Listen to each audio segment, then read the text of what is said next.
7 p.m. of the Town of Middleton Zoning Board of Appeals. Welcome, everybody. We have a few things on the agenda tonight. The first thing on our agenda is approval of our minutes of March 28th. Have the members had a chance to review them? And any comments or edits, changes? Anything? Bueller? I didn't see anything. Make a motion to approve. Motion to approve. Do I have a second? Second. Second by Bill. Any additional discussion? Hearing none. All those in favor say aye. Aye. So moved. All right. We have continued public hearings. Is next up, it's 10-18 Boston Street, Village Acquisitions application for a comprehensive permit. The applicant has submitted a letter requesting an extension. Madam Clerk, you want to read this letter that came from them, just for the record? All right. The applicant, Village Acquisitions LLC, Great Plain Ave, Needham, as to its comprehensive permit application regarding 10 Boston Street, Middleton, agrees to an extension of the 180-day deadline under Mass General Laws 40B and 21 and 760 for the Zoning Board of Appeals to close the public hearing, which was filed on August 22nd, 2023, and previously extended up to and including March 28th, 2024, and up again to and including April 25th, 2024, up to and including June 27th, 2024. Explain to Okay. people what that means. That might be helpful. They're requesting an extension. Explain it to the public so they understand. So, actually, we have the applicant here. You're requesting an extension? Yes, yeah, Lars Onion from Village Acquisitions. So what we've submitted is a request to extend what's the 180-day statutory public hearing portion of a 40B process to extend to the board's regularly scheduled June 27th meeting. Okay, thank you. Any questions or comments from the members? All right, hearing none. Do we have to vote on that? I suppose we should, yeah. right? Mr. Renault? Do we have a motion? Yeah, that's what I'm looking for. I'll motion to continue the public hearing to June 27th, 2024. Okay. I'll second. Second, motion made and seconded. Any additional discussion? Hearing none. All those in favor say aye. Aye. Aye. So moved. Next up, 336 North Main Street, Middleton Farm, special permit to allow contracting and equipment storage yard site plan approval for proposed industrial buildings and outdoor storage yard. Do we have anybody here for that?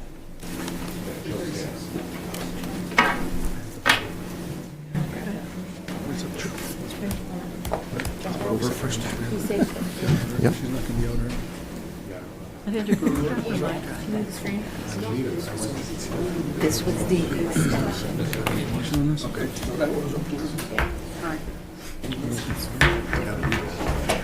You're on. Good evening, Jill Manning on behalf of Middleton Farm LLC. The applicant in connection with a special permit to be able to Still use on. the building for contractor purposes and for outdoor storage and site plan approval. If this board remembers, we have been going around for a very long time. This is a major issue relative to how and where and when we would connect to water. Would we do it with North Andover? Would we do it independently? Would we have a private water source? We have been trying to develop answers to those questions, but it is an exceptionally expensive process. So basically, we are looking to at least get a conditional approval similar to what had happened in North Andover to allow us to proceed and to have some economic, if you will, certainty relative to the project. It is quite possible that we will be back here with a modification to the plan based on that, but if I may, very quickly, and I know Mr. Renault will understand this, and quite possibly other members of the board as well. I only point you out because I know you handle water issues with the town of Wakefield. And we have two competing systems. So in North Andover and in Middleton, they want us to connect the two systems. However, each system uses different types of chemicals to actually treat the water to make it drinkable for its residents. So as a result of that, sometimes when the two waters connect, you can have a very bad result. Not necessarily a poisonous result, but maybe smell, maybe discoloration, something that would not otherwise, people would not want to consume. So that's why they need us to make sure we do a fairly intensive chemical analysis to understand how to blend. Then we would actually need to design the system, because what it is my understanding, and I think Mr. Fitzpatrick may have actually had a conversation with the water department and or Paul Sullivan about this. What we need to do is then provide a connection that Middleton and North Andover can use for emergency purposes, because it's both at the end of both their lines. So God forbid something happens at one of those lines, you shut off your water at that point to that town. So they want us to provide that interconnection, but they do not want us to share water between the towns for uses. So it's quite possible I'm going to have to come back to you to separate the buildings, because you know how we have them joined. We have done that with the intent of using one source for water, one source for electric. And we're exploring a lot of different alternatives. But the one thing that we did determine is that also in order to develop a private water supply, it's a lot of work to be involved in that as well. So again, we're looking for some assurance that we can actually do that. Because otherwise, we can, quite frankly, chop it off, make Middleton, North Andover, and just deal with the Middleton site. But at this point, because of the relationship we have with North Andover and the desire to connect, that's why we're here asking you to simply approve at this point and allow us to go forward with those investigations. Okay, so maybe I'm a little confused, and we'll get to the members in a second. I just want to ask one question. If there's all of these what-ifs, then what's the advantage of having us grant a conditional approval? You got to do all these other things. You may have to come back because you're going to have to separate the buildings. We don't know how we're going to treat the water. We can't share the water. So I'm a little confused as to why would we grant an approval if there's still all of these things that are unresolved? Because the only thing that's unresolved is the water connection. Which is the biggest. It is a large thing, but at least if we know the town of Middleton is going to approve our project, we proceed. Without the town of Middleton approving our project, what's the point? The only one that we can actually gain access to, and the only way we can, is through the town of Middleton. So we have the approval on the one end, but nothing else. We can't get fined. You can't do a lot of things without having approvals, and we lack approvals. I can add a little info from the town side. Between the administration and Paul Goodwin, our DPW director, they've put a lot of time and effort into trying to figure this out. And there's a couple of moving parts here. The actual water is one of them, as Jill talked about. Both systems are requiring basically chemical analysis of both systems, make sure no bad reactions on the water. I think, Bill, jump in if I'm not explaining it correctly. Yep, that's correct. The actual interconnection needs to be designed. So we have basically the engineering on the water itself. We have the engineering on designing the interconnection, because both towns want an interconnection. They want to be able to tie the two systems together in case of an emergency. And then as far as who supplies the water, then that jumps up to the administration level, and I believe it ends up as a agreement between the towns. Because ultimately, if the North Andover, Maine is going to come in and supply the building, it actually has to come into Middleton to get into the property. Yep. So there's a lot of work that needs to be done to determine this. The cistern's not feasible for the fire suppression in the building like that. Yep. The chief and I have had a lot of conversations on that as well. So with all the legwork that's been done, at least on the town side, if the board's inclined to approve the project and the water is the only issue, it's really our opinion that the best way moving forward is to approve it with the condition that the water is connected. It's connected at the expense of the contractor.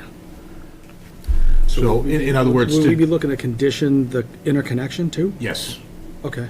Yeah, would be looking to condition the interconnection, and basically, at this point, the developer's gonna spend a lot of money trying to design the connection, do all the chemical analysis on the water systems, take the time to work with both systems and get it approved, and then work with the administrations on the intermunicipal agreement on whose water is supplying what. And Scott, one item of note, because you did a great summary of that, the IMA, for the board's knowledge, is not only between the town of North Andover and the town of Middleton, but also the town of Danvers, Danvers, because 'cause we of the share the water. water district. So, Yep. to Scott's point, it's a lot of legwork's been done. There's still more legwork to do on the town side to make it feasible, but if this board conditions it as Scott's described, we would, as administration, continue to work through that with our fellow municipalities. One other thing, Mr. Benedetto, that it will allow us to do, it will allow us to file with MassDOT, because that's going to be a long process, because as you know, we met one of the warrants for that intersection with, I apologize, I don't know the name of that, but that residential one from North Andover that's right across. So it would allow us to proceed with MassDOT as well, which is going to be a very expensive process. Let's go to the members. Mr. Renaud. Well, we know that I wasn't a fan of this before. I mean, we've kind of held this off for this reason, right? And you just can't get to the goal line, is that kind of the deal?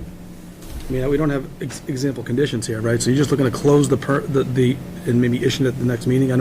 We don't have any conditions. So we actually do, like, in the draft decision that we had submitted before, they were the identical to conditions for the North Andover property relative to those specific conditions to connect and find water. However, with discussions with the developer, he is more than willing to accept that the special conditions would also have to be included, that the applicant would have to agree to the intermunicipal connection, that we would have to continue our investigations relative thereto, that we would have to support the IMA, and that we have to do the testing necessary to get there, which is that chemical testing, I think, as well as some, don't we have to do some I don't think that was in all of your... pressure testing? There's a lot of things. I don't think all of that was in your original. You It kind of is- you soft pedaled on it's some of not. it, though. It's not there, so... It's not. So the additional conditions Yep. were what Mr. Fitzpatrick had just talked about, we have to add those as well. The only reason I would like to be able to keep the existing conditions is because those are pretty reflective of what was in the North Andover conditions, so I thought that your decisions should kind of mirror one another. I mean, I'm trying to open it up on our Yeah. little doodle, and I can't... None of us can. None of us Excuse can me, open it. could you use the microphone? We can't hear you back here at all. It's not a microphone, it's not a... I think everybody's going to want to review this, no? It's simply recorded. Can we let Paul know that we can't open any of the Oh, documents? it's not just me, okay. Yeah, no, it's Nothing's all of open. us. Nothing's- Okay. nothing's That's all- open. but it's I only thought I was some of having a them. senior moment, I'm trying to look at stuff. In the 156 folder? It's It's okay. We can't open any of the documents in the folders. 336 folder. I can't get the decision open. Yeah, now. Yeah. Is it what this is? Conditions. I don't know if I can't get like the Salts back email. None of it. Nothing.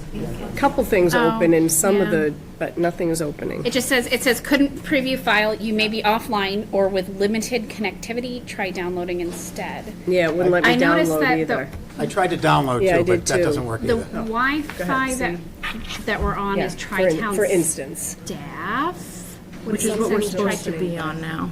Really? Because there's more access for staff than for students. Oh, okay. Because there's the public one that I'm usually on my laptop. I just get an error. Say, whoops, it looks like we can't open this type of document. Okay. If I can figure out where to put my laptop in.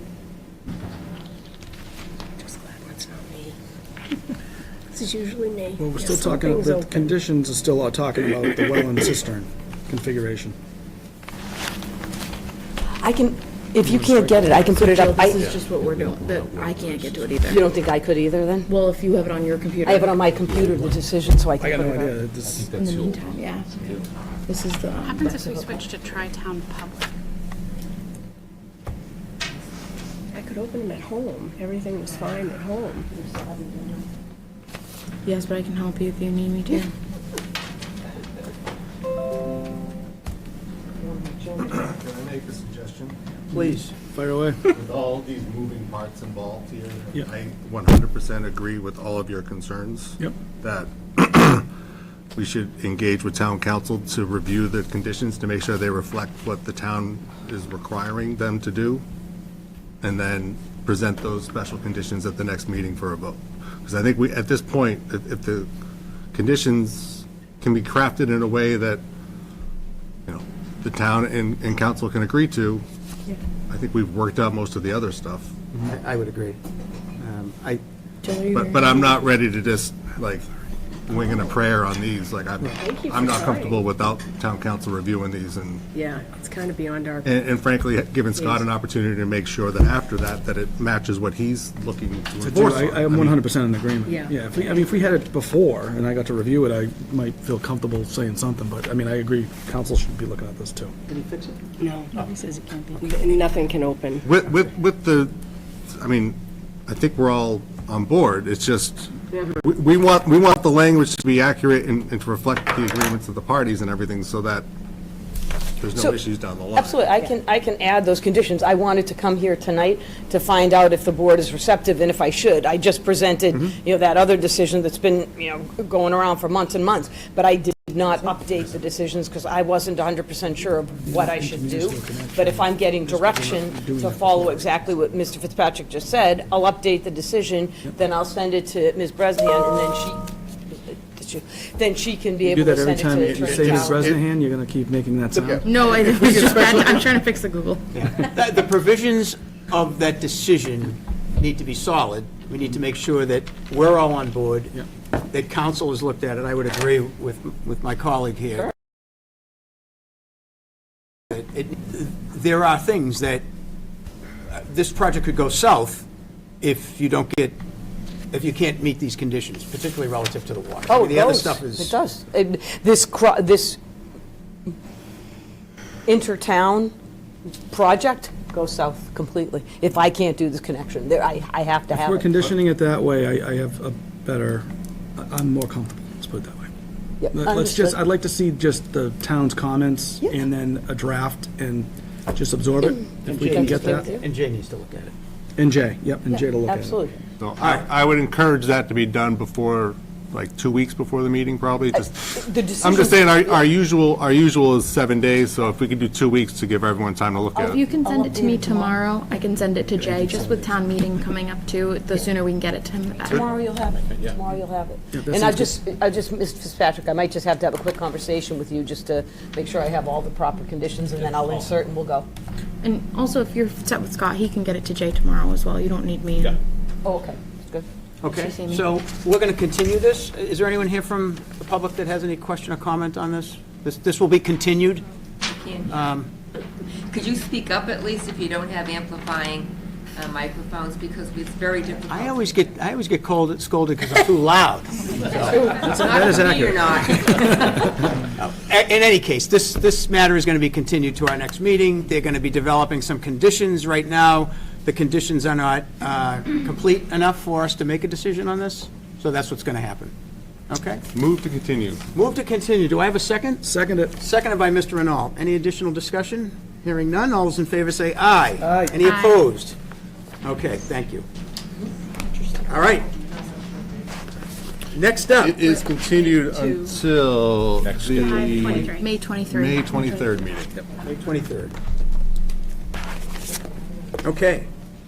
Next up is 49S South Main Street Village Acquisition, special permit and site plan approval for the development of the former Angelica's Restaurant into a neighborhood convenience center for the property located at 49 Main Street.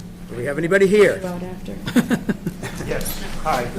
Large Onion with Middleton Acquisitions again. I'll set up my computer here in a moment and go through the project status, just to review where we are on the schedule. And then with me tonight is Jeff Dirk from Vanessa and Associates to provide an overview presentation to the board on the traffic report, and Ed Bradford and Jayun Zeringer, sorry, here to present a new design for the building design of the project, and have some other follow-up items.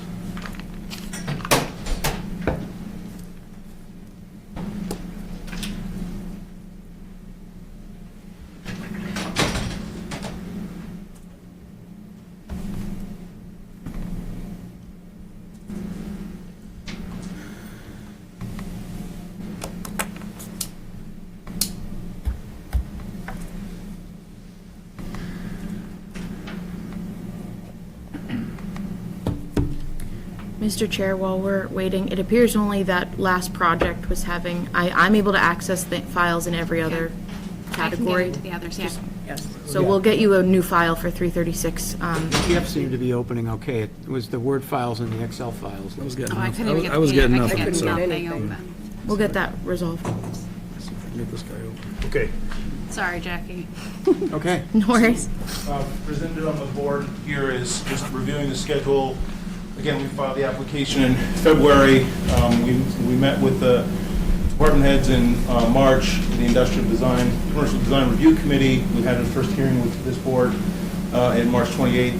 We've met with the planning board on April 10th, and then tonight's agenda, again, we have Jeff Dirk from Vanessa Associates regarding the traffic report. I'm sorry that Joe Piznola from Hancock was unable to join us tonight, so I can provide a brief overview, but I will not have the capacity to get into technical stuff with the civil plan and then follow up on prior topics. So Ed is here from TAT on the building design, the follow-up information on the discussion on dumpsters, more information about patio seating and landscaping, other landscaping adjustments we've made, and then site lighting, and then open to questions. I know that I've sent a lot of this material to the board just earlier this week, which is very tardy, so certainly understanding if there's anything that you don't want to cover tonight because it's not been enough time, I want to push that off to the future, but wanted to at least get the information to you, and then we can adjust as you see fit. So with no further ado, I'll introduce Jeff Dirk, Vanessa Associates, for his overview presentation. To the audience too, because with the back to us, we can't hear. And I will, Project. Yeah. I'll try to raise my voice as well.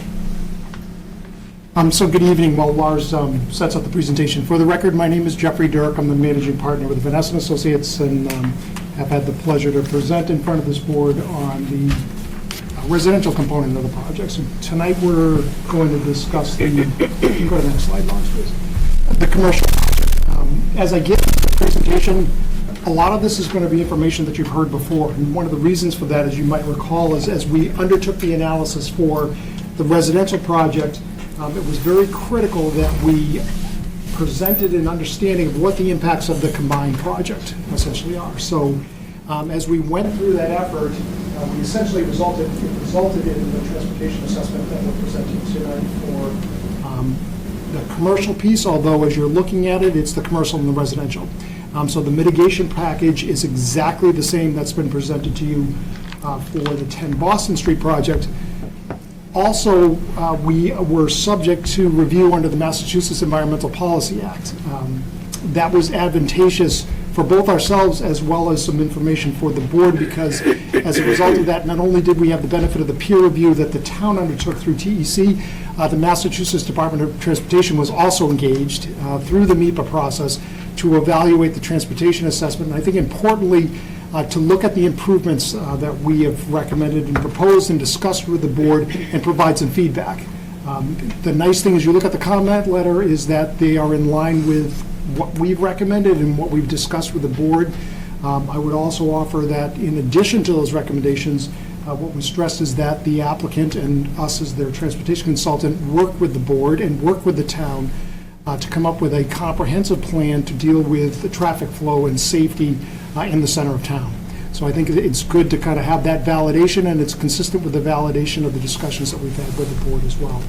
So just by way of a high-level overview of the transportation assessment, and we did receive comments from TEC today as well, and I'll address some of the questions that they raised, or answer some of those questions as a part of my presentation. There's just a couple of them as they relate to methodology. So the study is prepared in accordance with state standards. Mass DOT, as I've mentioned, had reviewed it, confirmed the methodology, as did your transportation consultant. And again, we had the benefit of the initial review for 10 Boston Street project as well. The assessment, because it's a transportation assessment, not only did we look at motor vehicle traffic, we looked at pedestrians and bicycles, and the safety related to pedestrians and bicycles as well at a number of the intersections that we evaluated. As we discussed prior, the project does not result in a significant impact in terms of additional delays or vehicle queuing, but the focus of our conversations has been on the fact that the center of town and the intersections are very congested. The intersections don't operate well together. The coordination between the intersections often causes backup through the intersections. And I think importantly, just beyond the delays is the queuing, and the queuing is really the problem. And those are things that we've discussed about how can we improve that situation, speaking about coordinating signals, speaking about adaptive control technologies to make the signals work better and be more responsive to the flow of traffic and traffic demands in the area. As it relates to the driveways into the project site, so in this case, we're looking at the driveway to 10 Boston Street, which we've talked about. That driveway operates with limited delay in queuing, only about a vehicle at that driveway. Now, as we're looking at the commercial driveway comes out on 114, which, as we just talked about, has congestion, heavy traffic flow, high speeds in some instances.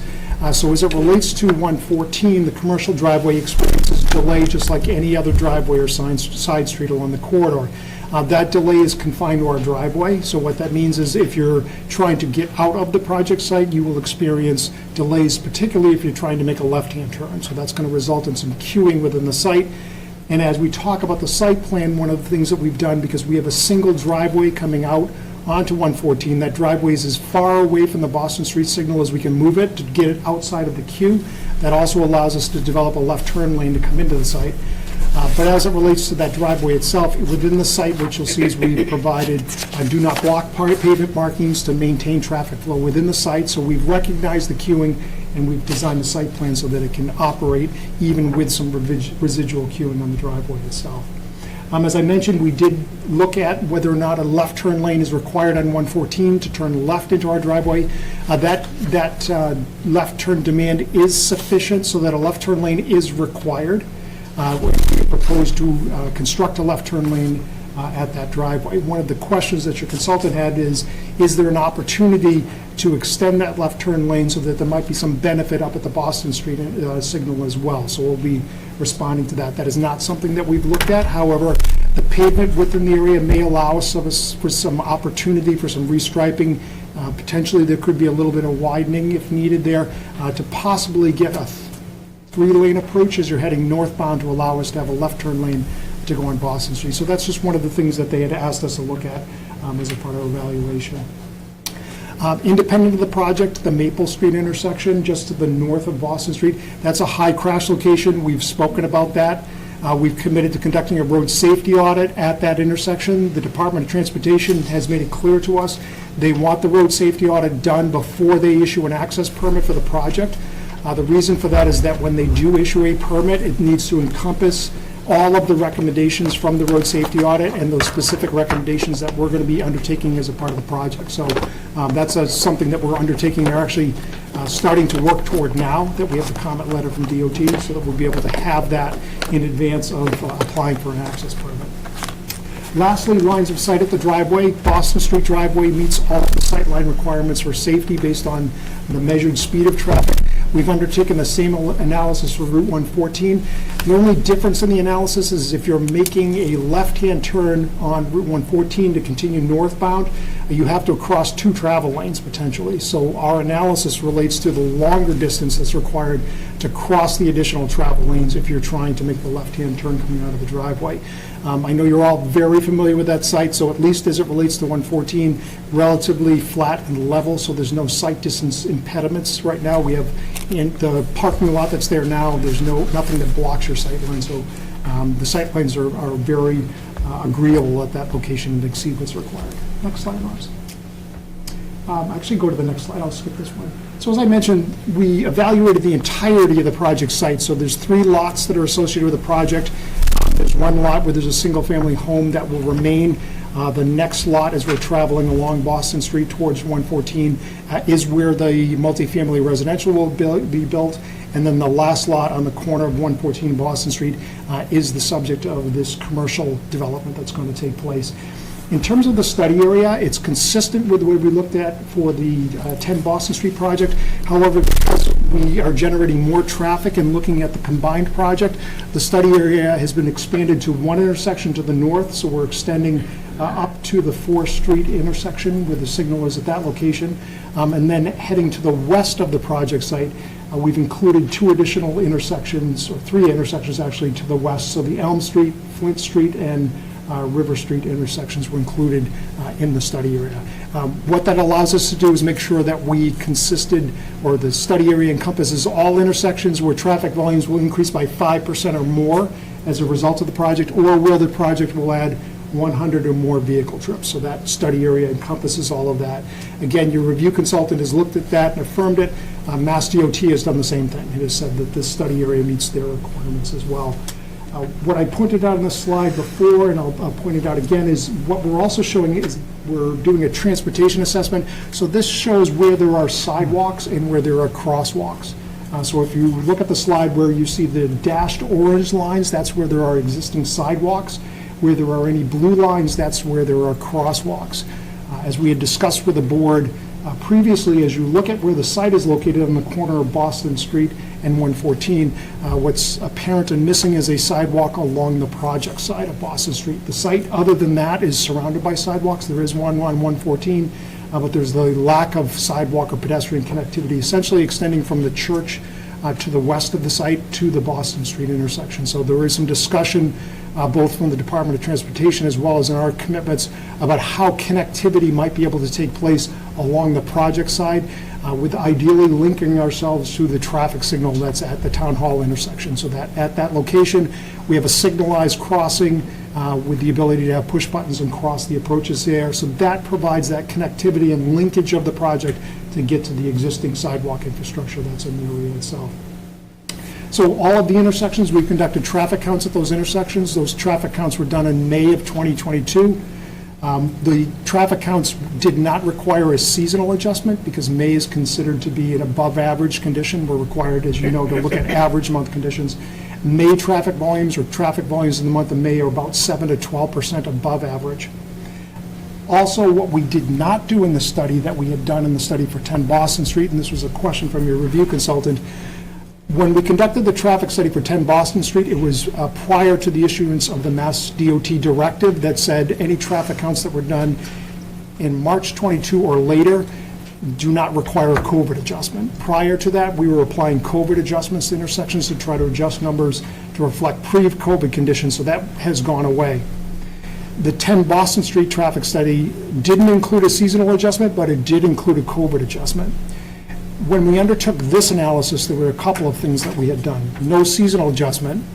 The other thing we did was we adjusted all of the traffic counts to 2024. So we took 2022 conditions and we grew the traffic volumes 1.5% per year for 2 years to call it 2024. We did that because we had to file with MEPA, and the Department of Transportation wants us to look at what's called an existing condition, which would be 2024, and then 7 years in the future, which is 2031 in our case. However, we did not take a COVID adjustment. One of the questions from your consultant is obviously, as they looked at what we had done for 10 Boston Street, and then they looked at the traffic numbers from this study, they were lower, about 3%. And the difference in that is really because of the fact that we didn't apply the COVID adjustment to these traffic counts. So that's the answer to the question that they had asked.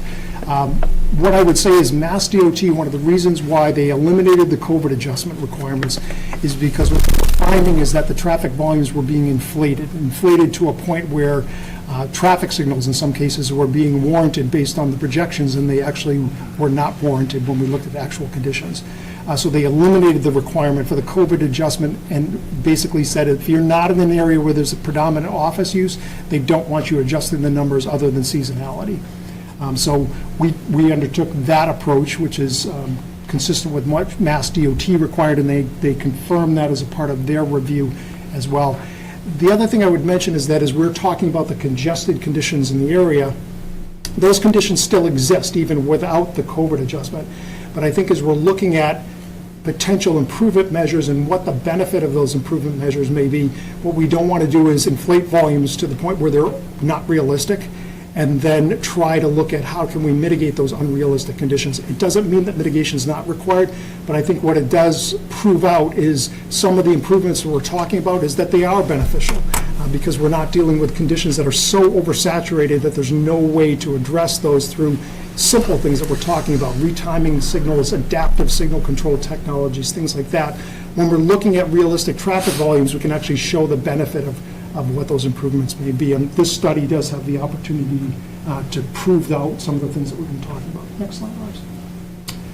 So this slide shows the traffic projections for the project, and again, since we're presenting the entire development, the first column in column A, those are the traffic volumes associated with the 10 Boston Street, so the residential project that you were speaking about earlier this evening. The next column is called the commercial pieces, and as Lars has presented to you, we really, from a traffic perspective, there's three components to the project as we're generating traffic. The first is just general retail space, which is a little over 9,300 square feet of the project, the commercial piece of the project. The next component is just sit-down restaurant space. That's, I believe there's 2 restaurants within the site itself. It's a little over 7,000 square feet. And the last component is the coffee shop. The coffee shop is called out and generated, trips are generated for that separately because it has a drive-through. So drive-through restaurant, obviously any type of a drive-through use is auto-centric as its basis. And so we generate traffic associated with that use separately just for that reason.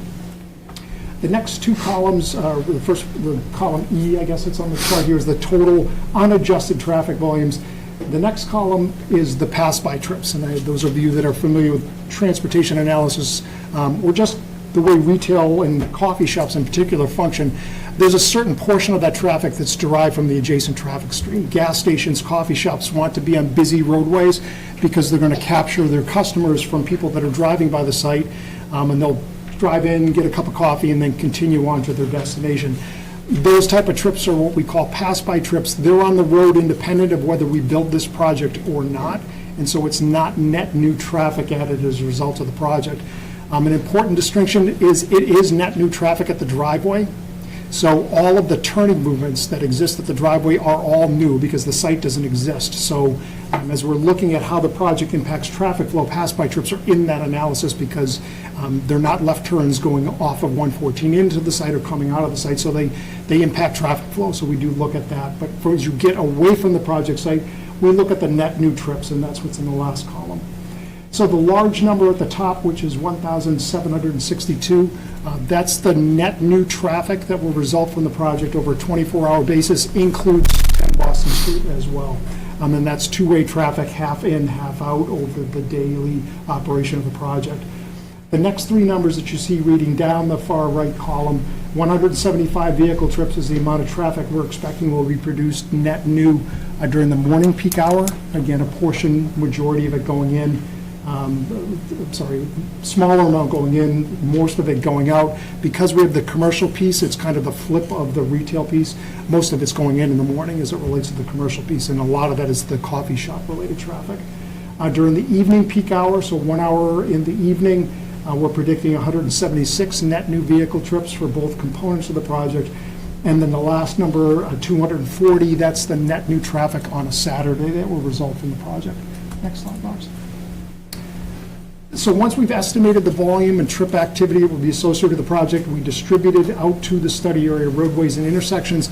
And again, because we're looking at both components of the project, we have a separate distribution pattern for the residential project because this is really home-based to work type of trips.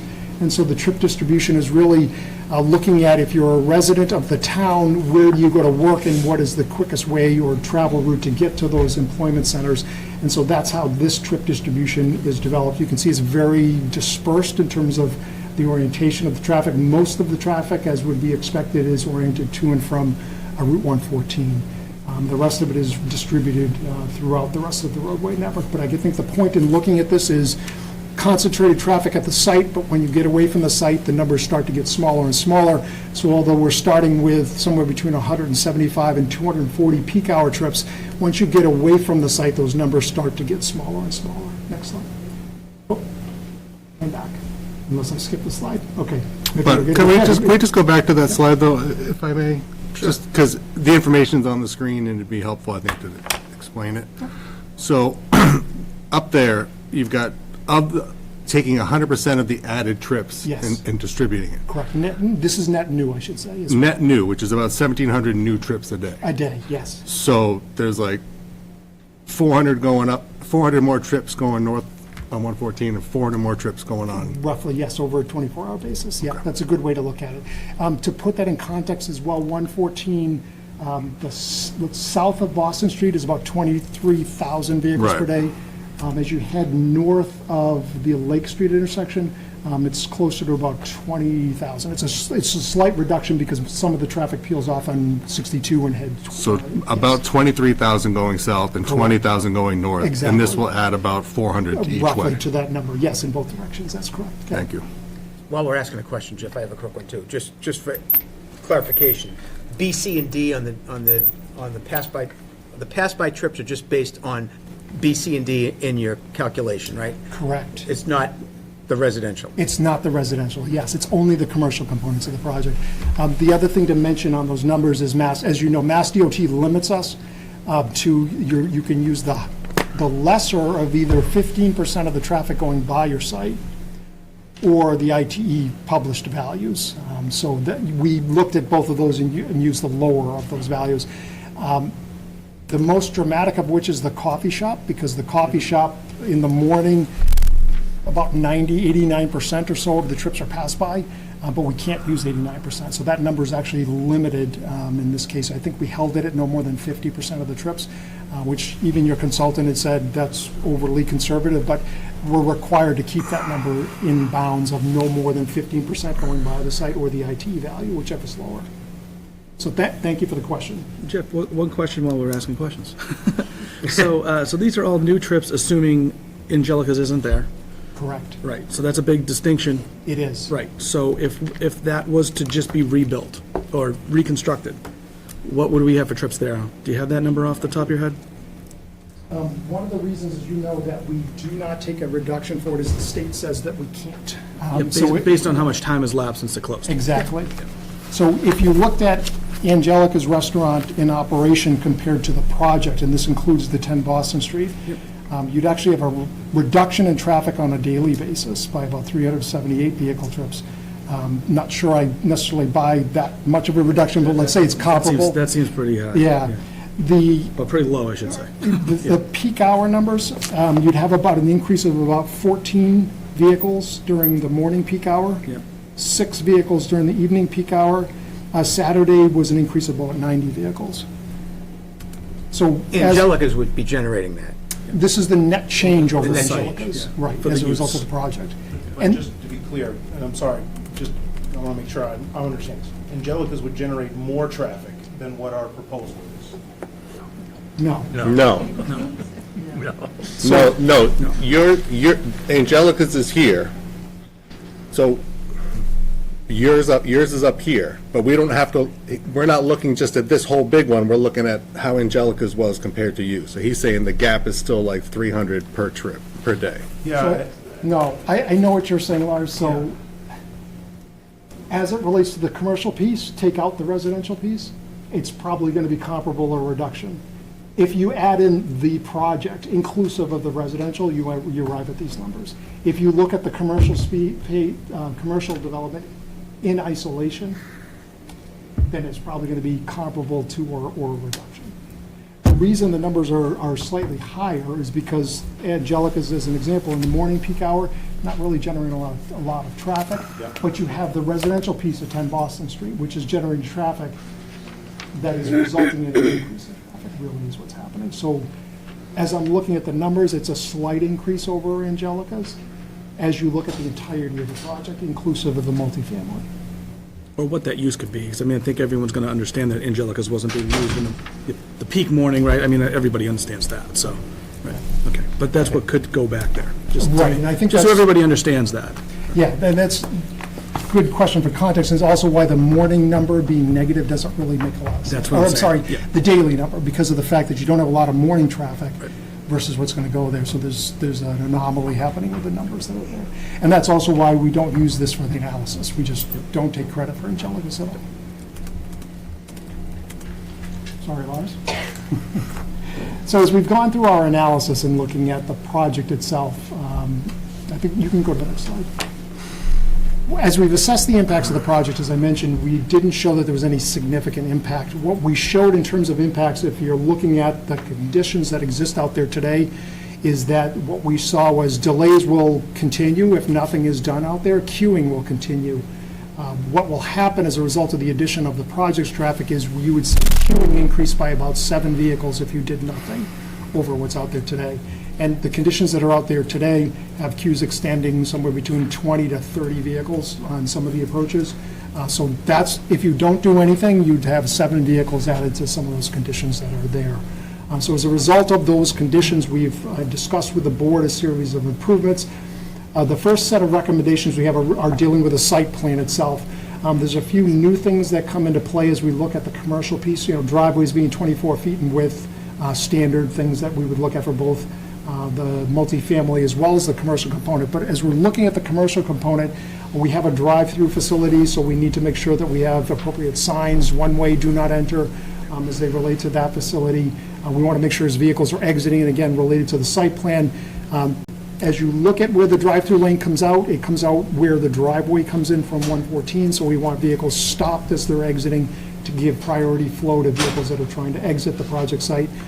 At that internal intersection, we've recommended that do not block signs and markings be placed there. Again, the reason for that is we want to make sure there's still the ability to be able to circulate within the site where we do have periods when queuing may be taking place. I already talked about the fact that pedestrian connections, it's important that we have connectivity between the commercial component, the residential component. We certainly want people walking and biking between the two uses, so we want that to take place. We also, as I mentioned, having an accommodation to be able to get through the project site up to the traffic signal at the town hall intersection is important as well. That gives us the connectivity to the signalized intersection and the ability to be able to cross at that location. You go to the next slide, Lars. Before we go there, Jeff, can I ask a question, please? So traffic, vehicles exiting the site, someone just grabbed a coffee, they're leaving, coming out, making a right, probably easier. Right. Coming out and making a left, do we anticipate we'll have sufficient gaps for them to get out? Are they going to be trying to get out and there's a queue at the Boston Street, the 114 approach at Boston Street? They're going to be able to get in the queue? So they're probably going to have to wait till the signal turns green so that they will then be able to get out. The issue that so the good thing is you have good sight lines, but I think, the queue, the driveway is probably about 200 to 250 feet, I think, Lars, roughly, away from the intersection. So you're talking somewhere between about 8 vehicles in queue max that you can have before you start to get back to the driveway. The predominant flow of traffic, and when we looked at the operations, it's really the evening peak hour, and I think we've experienced this even just coming to the school here today. During the evening peak hour, that queue will extend beyond the driveway. In the morning, it gets close, but doesn't always block the driveway. So I think as it relates to the coffee shop use, there's probably more opportunities during the morning and the Saturday to be able to get out where the queue doesn't necessarily get back to the driveway. The evening time period, which fortunately is when the coffee shop's not generating a lot of traffic, that queue goes back past the driveway, so they'll need to wait for a gap when the signal turns to be able to get and travel north. Okay, thank you. Next slide, Lars. The next set of recommendations deal with the traffic signal system at the intersections within the center of town. So, as you know, we have 3 traffic signals that are in that location. They need to operate in coordination with each other, although they don't really, and the traffic demands are such that we have backups through the intersections, which cause some of the queuing that we've been speaking about. So as we looked at improvements related to the traffic signals, what we're planning to do as a part of the project, so again, commercial and residential, is to retime each of the 3 traffic signals, place them in coordination to the extent that they're not operating in coordination, is to make sure that they are in fact operating in coordination. And so what we've done in terms of structuring the project now, recognizing as we're looking at MassDOT permitting as well as permitting with the town, is now that we have residential and commercial and kind of what goes first and when do we deal with the retiming of the traffic signals, we've structured this mitigation commitment so that it deals with both components of the project. So the initial traffic signal timing adjustments, they're needed now, even if nothing happens on the site, because we have those congested conditions. So the first set of retiming would occur prior to issuance of a certificate of occupancy for either one of these components of the project. So you could look at it as saying prior to issuance of any certificate of occupancy, the traffic signals will be retimed and coordinated to make sure that they're working properly before we start adding traffic to the intersection. That's also important as we're thinking about construction, because if we're adding any type of traffic, even if it's just construction-related traffic, it's good to have those signals operating as best as we can, just to even accommodate those additional traffic demands that may be out there. Jeff, question. They're not interconnected, so this is time-based coordination? It'll be something that, it'll probably be time-based, or yes, or GPS-based, however MassDOT asks us to do it. But right now, those signals are not interconnected, correct? Yeah, they're not, right. And even to the extent there is some type of time base that's not operating properly to be able to provide the coordination. So as we're looking at these, I kind of view these as well, they're performance-based. So it basically says we need to deliver a fully functional system. So to your point of, if something's not working, it's got to get fixed, repaired, replaced, whatever it happens to be, because what the commitment really is to deliver a fully functioning system that does this. How we go about doing it is not something that you should have to worry about. If it requires equipment to be replaced, it needs to be replaced. MassDOT's going to say the same thing. We don't care how you do it, just do it, essentially, is how that works. So the first set of timing adjustments happen prior to C of O, and then we have a series of next kind of touch points at which we would be adjusting the traffic signals. And these are really trying to focus on the fact that we adjust them because it's not working well today, get it working well. We're going to add traffic, so we need to make sure that the improvements continue as we start loading traffic into the intersection. So the traffic signals will be readjusted and the timing and coordination plan further adjusted as needed. The first time would occur upon achieving either 80% occupancy of the residential component, which is about 48 units from what's proposed, and then we would also do it again prior to the issuance of a certificate of occupancy for either the coffee shop component or 12,000 square feet of commercial space. The reason why we've broken this up is to say either or, coffee shop or 12,000 square feet, is because as you look at the volume of traffic produced by either one of those, they're comparable. And so that's why we said coffee shop or 12,000 square feet, you'd want to make sure that you've got a second adjustment of the signal as intersections happening. And then lastly, this was something that we had worked on with your review consultant, is field adjustments. So not only making these touch points at each point that the project is constructed, but then after we've adjusted those, it's pretty common that you go out there with a signal contractor and then you watch the traffic flow, and then if further adjustments are needed, you make those adjustments. So those are field timing adjustments to account for actual conditions rather than us developing some signal plans. They program it. What you want to make sure is it's actually working. So that's actually trying to head off complaints to the town or to the police department saying, or Mass DOT, the signal's not operating. You go back out and do these field adjustments. So we've got 3 touch points happening where we'll be adjusting the signals, and then we're doing the field adjustments as well. Excellent. So the next intersection is the South Main Street, Maple Street intersection. This is our high crash location. So this is the location where we will be conducting the road safety audit. That road safety audit will result in recommendations for improvements. Those improvements, as they're graded or rated in the road safety audit, are graded as a short-term, low cost. So those are improvements that cost $10,000 or less. They're short-term, meaning you can go out there and do them immediately. They don't really require physical, necessarily reconstruction, pulling up curbs or pavement. So they're things that you can do relatively quickly. And again, the items themselves are $10,000 or less. It doesn't mean that there's not 15 $10,000 items that are listed as short-term low cost. So it's possible you could have $150,000 worth of short-term low-cost improvements. It just means each one of those improvements is $10,000 or less. Then there's intermediate improvements or medium term. So those are improvements that are just basically between, let's say, $10,000 and $50,000. They generally might require some road work, so they're a little more involved. And then there's the long-term improvements. Those are improvements that we've been discussing with the board where you're widening roadways, you're replacing traffic signals.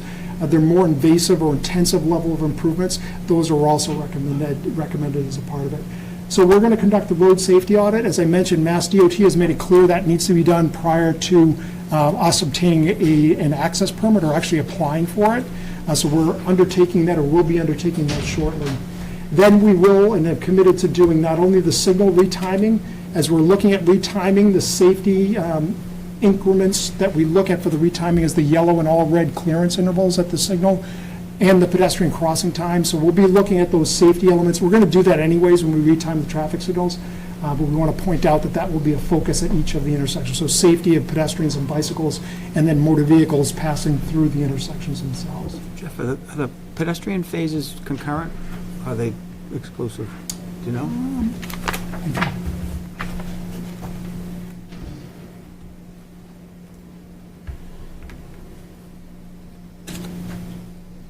They're all exclusive.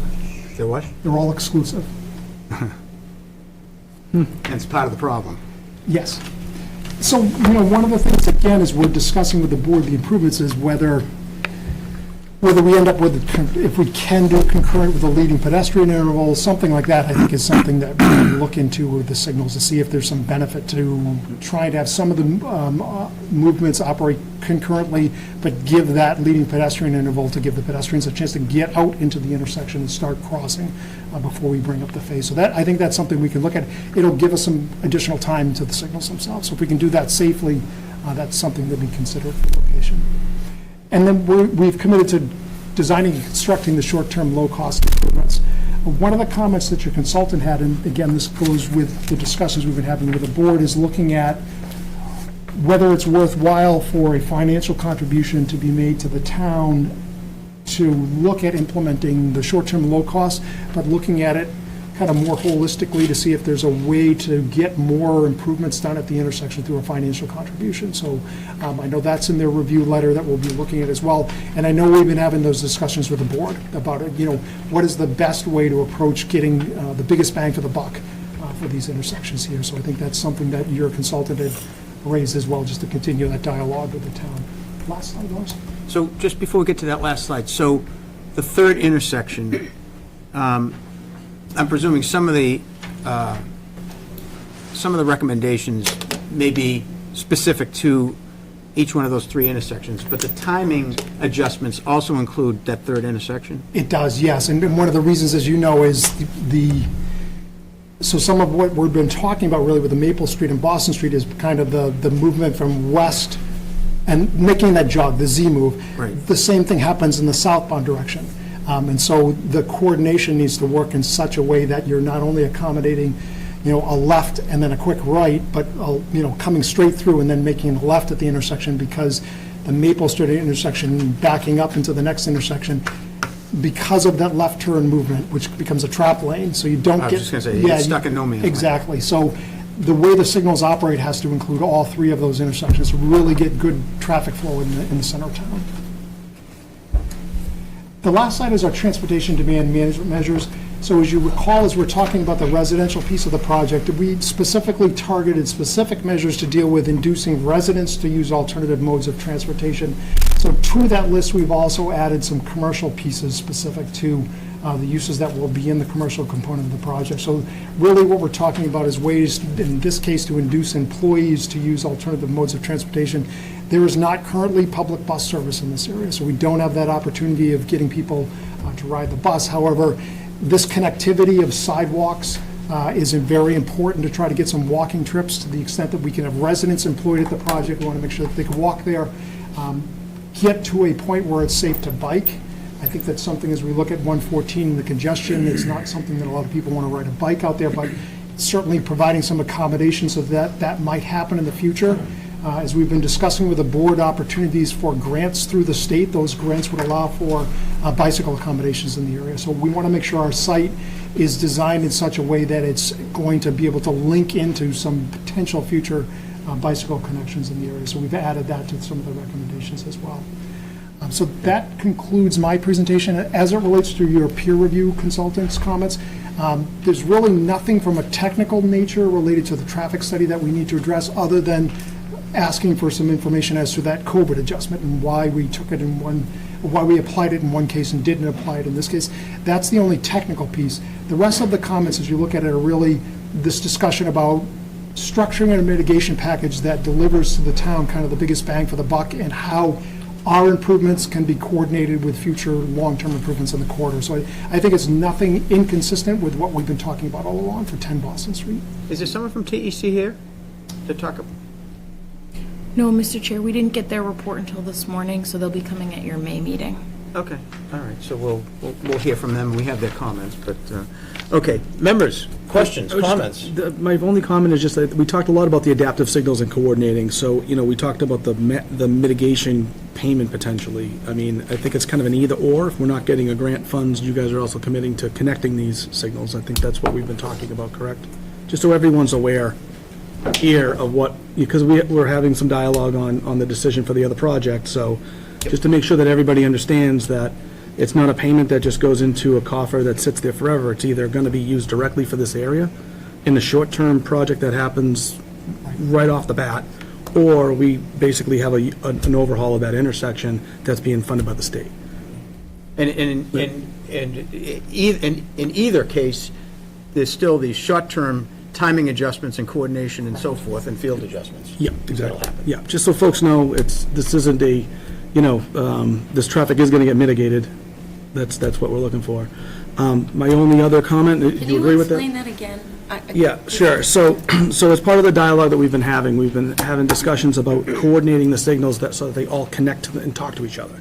So it's called an adaptive signal. So what happens is, it's basically like an AI type thing where it recognizes how many cars are queuing in one section, in this section, and that section, and optimizes the signal timings so you're not just fixed to allow 30 seconds of green at this intersection. It doesn't do it that way. What it does is it looks consistently ongoing during the rush hour and changes and mitigates all of those signal timings through it. So they've offered that as an option as well, or potentially a payment so that we could go with a larger project that would include the whole entire intersection and those improvements too.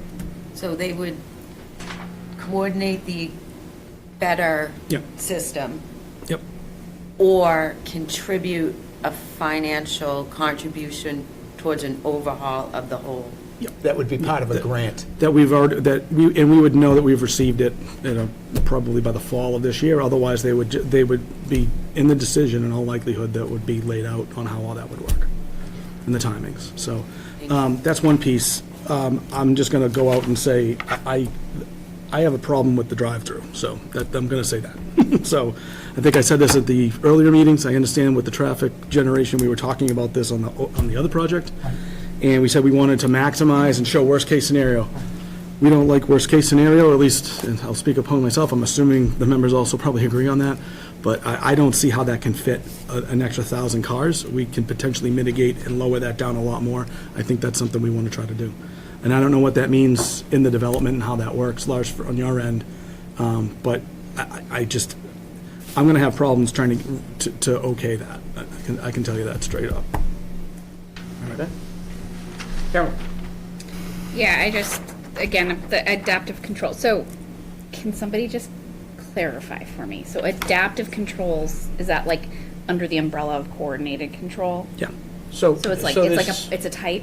It's an enhancement, basically, is Okay. what it is. And I think as the member had explained, what it's doing is it's constantly measuring inflows and outflows, and in this case, it would measure inflows and outflows at each of the three intersections. So the signals they're coordinated. Yeah. But then what the adaptive is doing is it's adjusting the coordination every single cycle, because what it looks at is if more traffic arrived at the system that then got processed, it knows that it didn't serve all of the cars that were waiting.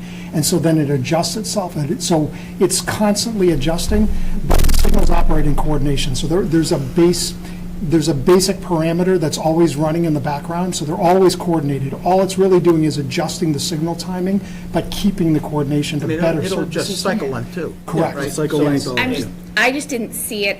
I saw in your presentation, I heard and I saw coordinated. I didn't see adaptive. So I didn't know if we were replacing one for the other or if this is just a. Yeah, That's a good question. Yeah, that's a very good question. So that's where, what Jeff presented to you is the traffic engineering package of what we need to do to mitigate the impacts of the project. Okay. The adaptive signal is the letter I submitted to the board a couple months ago, which said, provided all else being equal, knowing that traffic is such a big concern, I'm willing to go all the way to adding adaptive signal, and that's then where the discussion turned into, that's great, but maybe there's a better way to leverage that to get even more done for the town.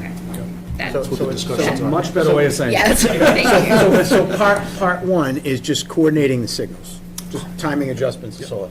Part two is an adaptive system that would bring it to the next level. Connect it all. And then the alternative to that next level is a contribution to do a much larger project Yeah. utilizing a state grant. That makes sense. That would Okay. also include the adaptive. Yeah. Right. Yeah. Okay, anything else? Does that make sense, folks? Hopefully, to everybody? Seeing no We have nodding time for heads. about 80 or 90 questions, so you've got them, hold on to them. We're going to get to the public in a minute. I want to get to the members first. Anything else? Yeah, the only other, I mean, just the only other statement is, because Bill brought it up, I'm in the same boat with the drive-through of everything that's, I don't see it being feasible. I don't see it not contributing to, a very significant increase in traffic. Okay. All right. Craig? I mean, the drive-through needs a special permit, and it's a balancing act. And it's hard to argue that the negative effects are somehow outweighed by the beneficial effects of having a drive-through there. I mean, that's the standard. I mean, that's what we have to make a finding and a written determination that somehow that drive-through adds more benefit than the negative effects of the traffic that are going to impact the intersection. I mean, just letting you know where the bar is. Yeah. I have a question about, which it is, and that's not the only bar. How did you come up these restaurant numbers? It says here you use the fast casual restaurant of 2,900 square feet, and then the high turnover sit-down restaurant of 4,000 square feet. How does that compare to a restaurant with entertainment during peak hours? So the restaurant with entertainment wouldn't fit in with that? So it wouldn't fit in with those land use. But there's a special permit that's being requested for a restaurant with entertainment. Yep. So those numbers don't work, so we got to come back with some new numbers. So I guess, the with entertainment, at least that I had conceived, was TVs at the bar. So if that turns into, now suddenly there's an extra 1,000 trips, then we won't have TVs at the bar. There's no such land use scope. Yeah, It's so the fast casual or the fast high turnover sit down would include, if that's what you're talking about, a bar with TVs. That would be included in. If you're talking about like a live entertainment, no, that's not built into that. I think that's what. The category is vague. Right, So that's if you- why. So if you don't condition it, if the applicant is saying all he wants is the TV at the bars, Which we have done in the past, so I just want to that be very clear that it's not a full-blown. I believe we did that with the cigar place, where they wanted entertainment because they needed 2 TVs in there or something. And we approved it with the condition that it could only be TVs, there's no live anything, you can't have a guy with a guitar and a stool. And if that were the case, that would be consistent with the numbers that you're providing. Correct. Okay. Right. Live entertainment, absolutely not. We'd have to generate, it would be more It's not traffic. something unique to Massachusetts where TVs and bars are anything. Right, but, no, it's weird, and we got to account for it, but I just want to make sure that We all understand. the path we're going down does not include live entertainment. Yeah. So no karaoke, and you can't sing at the bar. Ah, shit. Right. Scott's out. Scott's out. Those are my 2 big ones. Anything else, Craig? Ian? I'd like to see it. Traffic is not my bailiwick, I will admit. And number 2? How many visits did you anticipate through the coffee place per day? How many- How many drive-throughs, how many cars? Sorry, how many trips? The 1,200 total, 1,300 total trips a day, So does any place in town get 200, 1,500? 209 peak hour trips during the morning. Does any place in town get that much? I have no idea, and I wouldn't expect we would do any more traffic than any of Only the other. because we have 6 places now dedicated just to coffee, so 6 divided among 10,000 residents. With plus drive-thrus. The 20,000 cars going up and down, that's a lot. Do you have anybody in mind for this? We've been talking to a couple of regional chains, but Please tell me it's not Dunkin' Donuts. it's not Dunkin' Donuts. Thank you. We haven't talked to them either way yet. Please so- don't. but, We yeah, already have 4. Yeah, That so would then be they kind of probably absurd. wouldn't be interested anyway. but, Yes, I wouldn't think so. Yeah. But I mean, just with the 6 we have, I just can't imagine anybody would be interested, but you do There's- have somebody? There is definitely interest for this location, if there's a Which one, drive-through. Scott? Well, at least one of the drive-throughs that was permitted recently by this board has been an issue. over the last couple Issue of in years. terms of what? Traffic Yeah. and queuing. Too much traffic or not? Too much traffic. Too much and traffic, yeah. queuing. The So very that's- newest one? No. No. No. Okay, one so, before yeah, that, I that's my question. Do we even think that 200 people going through? This one did address the queuing, Happen. I believe. Well, I think you would have a 400-car queue or something. I mean, with how long that. Yeah, it's a very long, Yeah. it's a very long queue. I mean, it's the, and I'm speaking in your business, so I'm sorry, but I mean, the impact is what's entering and leaving the site in the morning time. But in terms of being able to store cars on site and not interrupt operations on 114, essentially, if you remember the reverse L dogleg, I mean, they're going all the way to the back to just get at the start of the line, and then it's 360 feet, I believe, to the I think that's surface. important for people to know. They're not going to be on 114. They're all going They're to be certainly- contained off the highway. Yeah. No, up to 400 car, 200 car. Okay. And I'll tell you, my concern is the access and egress onto 114, people trying to get out. If they have to wait on the site, let them wait. I mean, that's kind of how I feel about it. If you can store them there safely and keep circulation within the site efficient, Yep. that's, my bigger concern is getting out of the site and how many are exiting. Because that left turn, to me, is like, what's that going to be like? 209 more cars when I'm going to the school in the morning? Right?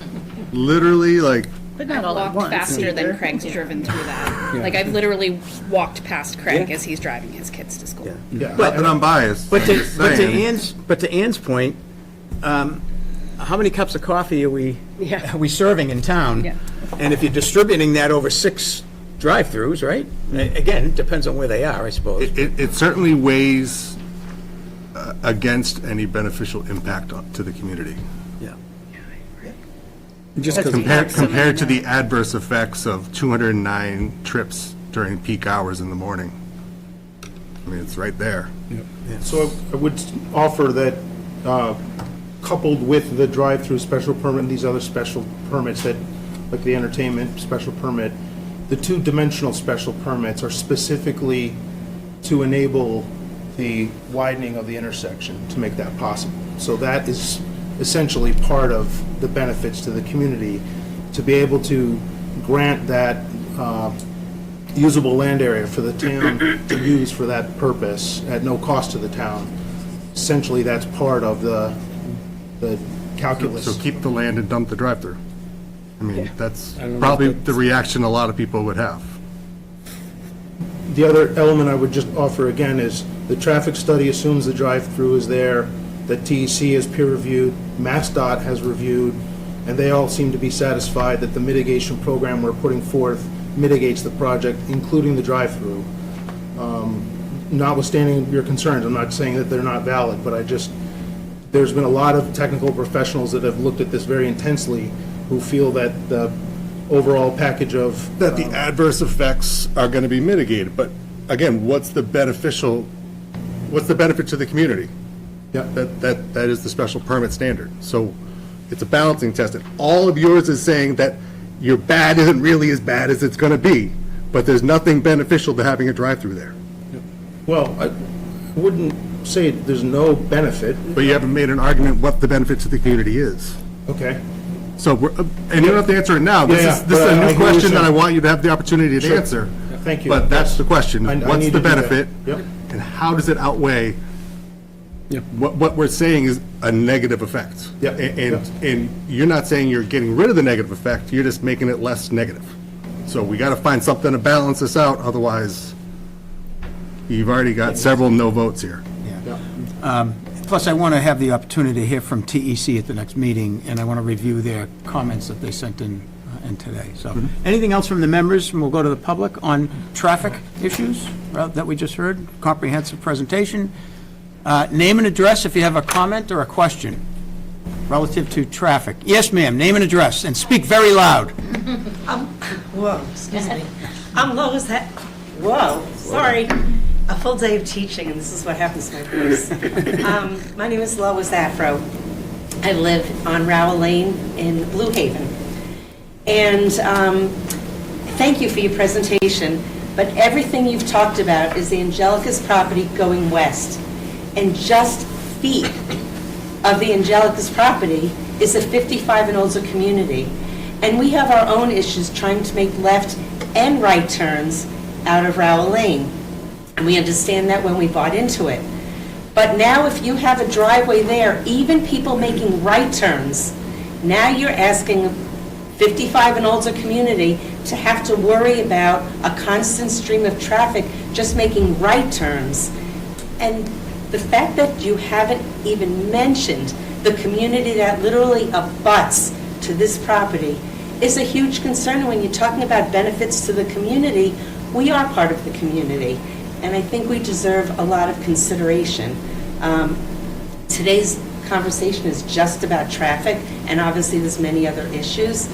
But I constantly go in and out of this neighborhood as early as 6:30 in the morning. And I come back, I leave Masco when the two schools here get out. And this area is right in between both elementary schools with buses and kids and cars. And there has to be a massive benefit for an increased traffic to be allowed like this. So I would appreciate if you actually considered things going east as well as things going west. Thank you. Thank you. Anyone else? Are you going to speak? Yes, sir. Ken Losiak, Ross Lane. It sounds like we already have, I've experienced every time I've gone through this intersection, constant queues. You go to a library or to post office and try to turn left, good luck. You feel like you go around and turn around at Home Depot and come back. So I'm questioning why we wouldn't do these improved lights now and see if we can at least get rid of the queues we have now before we add even more. Do you have a checkbook? We're hoping to try and make it not get worse. If you want to write a check, How about I think making the it time to do better? it. So you've heard me mention before that the traffic deficiencies in Middleton have been occurring over many years of development and so on and so forth, and it's not necessarily this particular developer's role or responsibility to fix all of our problems that we have. However, this project, as what the board has been trying to get through negotiations and discussions, is to have this project try and mitigate some of these problems that we have right now, and then be part of maybe a larger project that would address things even further. The town, this roadway is not the responsibility of the town. It's state highway. There's a small piece that becomes local jurisdiction, but all three intersections that we're talking about are under the jurisdiction of Mass DOT. And we can use our legislative delegation, we can use town hall, we can appeal as much as we want to have them come and fix this. And they'll say, sure, we'll fix it. It's number 372 on the list. It's a great point. Why haven't we done this before, right? And No, that's not my point. My point is, they want to make it worse, and we're trying to decide whether we can make it not too much worse. Before they even start, let's find out if we can make it better. And I say that they should be willing to pony that up and do the study before they dig a hole in the ground. I mean, that doesn't happen anyway. If you're really serious and you're so sure of your numbers, then show me. I think I can appreciate your point, but that doesn't happen anywhere. You're not going to get a developer come in and invest in a town when he doesn't even know if his project's going to be approved. Then that lot should stay empty for a long, long time. Well, and we'll have problems, right? It'll continue. Anybody else? Yes, ma'am. Name and address, please. Denise Perry, North Liberty Street. So just clarify for me, because I don't understand all the section, blah, blah, blah. So the special permits they're applying for are a drive-through, that's not by right, so that's a special permit. To add entertainment to the restaurant, because the restaurant's by right, but the entertainment is not. Correct? Yes. Is that correct? Okay. And just for, like, some of the people I know, we didn't really understand exactly what the special permits were. The drive-through, the different signage, is that just wayfinding signs? No, multiple signs on the buildings. Okay, and, okay, the buildings are gonna be there no matter what, so that's just, Yeah, so they can have signs facing both 114 and Boston Street. okay. And on the other building facing the parking lot in 114. And all of this other stuff, the buffer special permits and things like that, that, as I understood it from the last meeting, is to expand the width of Boston Street and 114, you would need those special permits because you wouldn't have the landscape buffer anymore, is that correct? The landscape Or- buffers between the residential portion of this, well, the separate project that's been on the agenda, that's the landscape buffer, and the other special permits have to do with them giving the town the land or the easement, and I actually forget what the last. It's an The easement Highway, now. he still retains the fee. So they, okay, So that he complies with zoning, once we exercise use of the easement and construct the roadway. okay, and so But he that, needs two of those, yeah. so that would be to extend the pre-existing non-conforming, Yes. not green space? Yep. I know that's not English. Yep. So, but everything else, because I originally didn't understand a lot of it, but most, what he's asking to do, a coffee shop, that's by right, right? Restaurant, Well, the drive. a plain restaurant is by right. Yeah. It's the, adding the entertainment is special permit, and adding the drive-through is special permit. And the 18-foot sign. Yeah, so that's extending the height of the ground sign, which a lot of the ones on 114 predate the 2008 rewrite of the zoning and do exceed the 15 feet Yep. in the multiple signs on the buildings.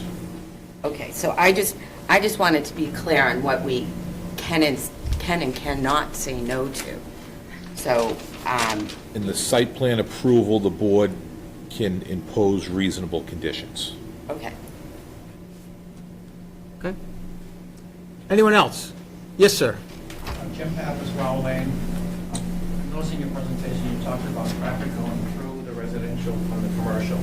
No. You say that something needs to be there to, in accordance with the fire department. Oh, yes, I guess in my the report, concern yes, is, yes. if the traffic is so bad trying to get out on 114, are people going to try to go the back way and get onto Boston Road and then exacerbate the problem that's not on Boston? There's a gate. There's going to be a Yeah, there's a there. gate. We want to make sure pedestrians can walk and bikes can go, but vehicles cannot pass through, only emergency vehicles. But that's a good point. We purposely did that so that wouldn't happen. Anyone else? Yes, sir. Name and address. Richie Perry, I live up off of Boston Street, and trying to get out through this choke point, this intersection. It's like we're trying to stuff too many eggs into such a confined space. And now we're just going to improve on that, but we don't improve the space. My quality of life keeps getting worse because I keep getting backed up. I can't get it. I moved here for the quality of life. I think that's important. That point never comes up. I moved out of the city years ago. I love this town. And I cannot see, again, I'm not an expert by far on all these technical things, but I do know when I came here, there was no traffic lights, 5,000 people, it was wonderful. And now, even today, I get hung up in the intersection. Now, are we going to go through all of this so-called improvements? Am I going to be able to get from Boston Street to 62 to go to Sapino's? That's what I want to know. And particularly, like I say, you can't pack all these things in, drive-through. They're going to get backed up. Rain, get some rain, traffic goes bananas. We get the snow, traffic goes bananas. I just think it's physically impossible to do all these things and somebody tell me that the traffic is not going to increase. When I saw that statement, just common sense tells me there's no way can we not increase the traffic. And of course, all these people that do these plantings, they go away, and we live with it. So, before we do something, boys and girls, let's see if we take care of the town and the town residents. Thank you. Anyone else? Yes, ma'am. My name is Norma Andreucci, and I live on Rowell Lane as well. I wonder if there's been any, I didn't quite understand if when they go through the drive-through, they only go in the drive-through around the building and out the other side? Or can they drive into the area where the residents there will be living and someone will be, no? No, the commercial piece is separated from the residential piece, so they don't interact with each other other than pedestrians and bicycles. So as the coffee shop, you come in the 114 driveway, drive, let's say, in the site but parallel to where you live, then come around the coffee shop building to the drive-through and then come back out onto 114. So it stays entirely within the commercial site.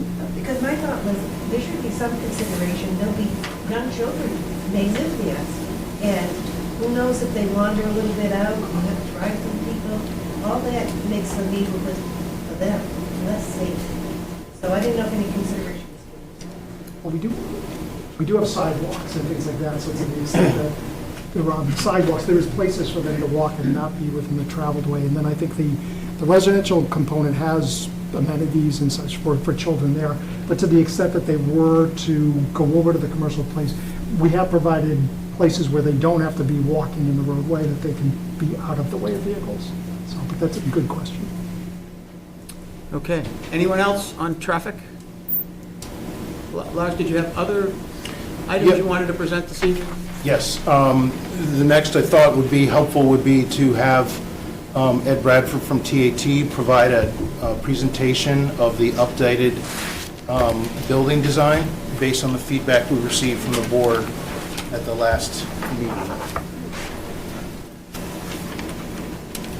And I'm sorry, this is hot off the press, was just finished a few hours ago, so Ed will just provide a presentation similar to the one he did before, so you can just see it.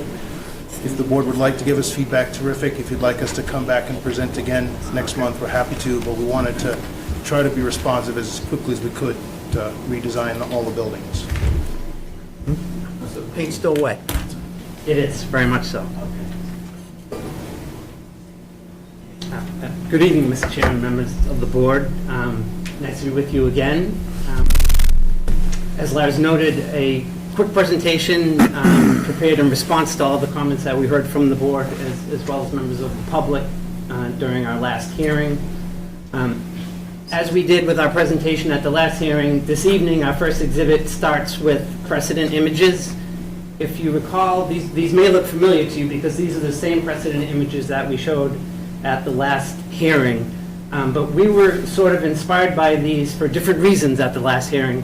We focused at the last hearing primarily on the cladding or the exterior materials for each of these images. Upper right-hand corner is a rendering of the Villabridge Middleton building. Upper left-hand corner is a home in the Blue Haven neighborhood. Lower left is Maggie's Farm. And one in the lower right that we're particularly inspired by is a newish building next to the fire department on Lake Street. And we noted at our last hearing we were interested primarily in the cladding materials, as I noted, the board and batten materials in particular. We also presented precedent images that showed kind of traditional brick retail buildings with flat roofs. We heard a lot of feedback during the last hearing that the flat roofs were not necessarily favored, and we should come back with options that show more traditional roof shapes, gable roof shapes. So again, we turned to the Lake Street building, the traditional sort of farmhouse barn form, and that is a form that you'll see has inspired our revised design. The basic planning for the site is quite similar, or almost identical, really. There's, of course, a north building that is in this view from South Main Street. Boston Street is just to our right. The north building is in the foreground, and the south building is off to the left. So still two buildings. But as you can see, with this revised design, we've introduced that sloped roof form. And if you recall, in our conversation during the last hearing, some folks were concerned that if we introduced this slope roof form on the north building, that it would be too monolithic without breaks. So what we're proposing here is to take the north building and kind of break it really down into 3 buildings, if you will. You can see the gable roof form to the right, a break, a gable roof form in the middle, another break, and then we turn the gable right at the driveway. So in theory, what we're trying, we are of course proposing 2 buildings, but we're trying to use these roof forms and architecture to break down to really give the appearance of kind of 4 buildings. 3 buildings really associated with the north building architecture, and then one to the south. We've also introduced as an accent, the primary material again is board and batten, white colored, traditional sort of approach to a barn or farmhouse style architecture. And as an accent, we're introducing a wood frame about a series of the storefronts, really to introduce an accent. And that form also jumps up a bit along the gutter line, along the eave line, again to try to break down the massing and the overall appearance of the building. This is a view, we've now gone to the opposite end of the site. Rowell Lane is to the left, and to the south here is the smaller single south building, and you can see the north building just to the right of that. And again, the approach, as I just noted, is to take this gable form sort of, some gables face front, some gables face side, to create more interest in the architecture. This is the all-important view at the driveway entrance. Really the hub of the design, if you will, with access to the rear parking lot. You can see the residential building to the rear, again, north building to the right, south building to the left. Again, the basic principles of the design are still stay as we presented during the last hearing.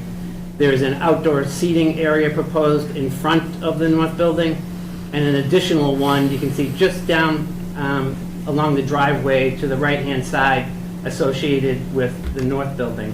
So again, trying to create an active, engaging retail frontage, pedestrian-friendly, well-connected to the community as well as to the residential building behind. Here we've zoomed in a bit, still at the driveway entrance. South building to the left, north building to the right. You can get a little bit better view of the outdoor dining area for the south building. And just beyond, again, the outdoor seating area associated with the north building. We've just turned a bit, looking towards the north building. I think you can see prominently now the sort of traditional approach, barn-like form that is prominent here, in this case oriented towards South Main Street. As with the prior design, it's appropriate to have, of course, a lot of glass, a lot of transparency for retail frontages to engage with the pedestrian and the traffic about the building. Turned a little bit now so we can see both the north building and the south building. We talked about this as kind of a gateway or an entrance to the site and to the rear parking lot and to the residential building behind. But in this case, it's that strong form of the barn, if you will, that is creating this gateway and entrance to the site. I think this view with the north building just to the right, you can see the combination of materials to try to, again, break up the building with the wood frame that frames one of the retail stores, the gap in the building. I think, again, the concern that this building with a monolithic roof would block views to the residential building behind. So you kind of get these peekaboo views through the building, through the roof form, to the building behind that you wouldn't have with a contiguous monolithic roof. Here we've shifted to the north end of the site. This is closer to the Boston Street orientation, looking down towards the south building. And again, it's the introduction of these wood-framed elements. We think of them kind of as dormers in a traditional building to kind of break up that gutter line and provide some interest. At the gable end, That's an opportunity for a little bit of signage there, as well as the gooseneck lighting, and a small shed, again, that adds a little bit of interest and a little bit of functional cover over that entryway. This is a view from Boston Street. We spent a little bit of time at our last hearing talking about this orientation, and there was a concern expressed in the prior design that continued the storefront quite a bit into the site. We want the focus, and we've revised design so that all of the focus is really on that Boston Street and South Main Street orientation. So you can see the white board and batten clad gable framed element with the outdoor seating. That's the important orientation, the focal point to that all important corner at Boston Street and South Main Street. But then again, much quieter as we head down to the direction of Boston Street to respect the folks that residents along Boston Street, where of course we want things to be quieter along that orientation. This is an adjustment to the plantings along this aspect as well, so you can see the introduction of 3 new trees and some low plantings, and then really the removal of all of the storefront windows that we had on that portion of the building, except for one small one, again, to provide a quieter orientation for that part of the building, keeping the focus towards the higher traffic area on South Main Street. View from Rowell Lane, the approach is just the same, really the same condition. We want the retail, of course, oriented to the high traffic area and just the opposite to the residential neighborhood. So it's really the same approach. You can see the prominent white gable focused towards South Main Street, but then as the building projects to the rear, parallel to Rowell Lane, the openings go away, the architecture becomes quieter, darker, more recessive. So the focus is towards South Main Street. From there, could you show me where the fence is that keeps children away from all that? Excuse me, ma'am?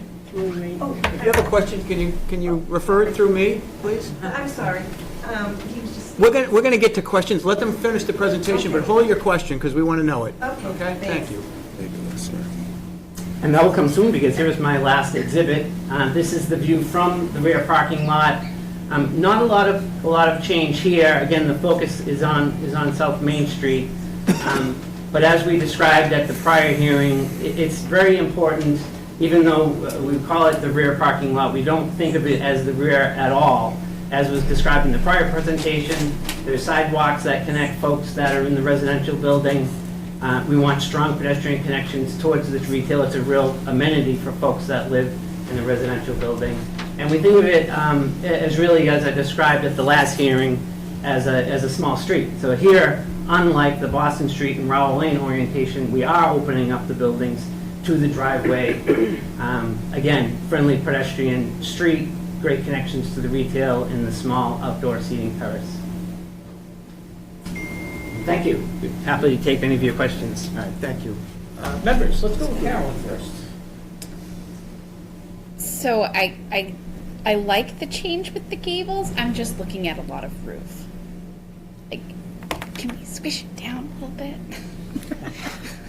Like, I feel like you can maybe go with a wider angle and a shorter roof. It's a little jarring to me because it's just like it's a lot of roof. I feel like half the height of the building is roof.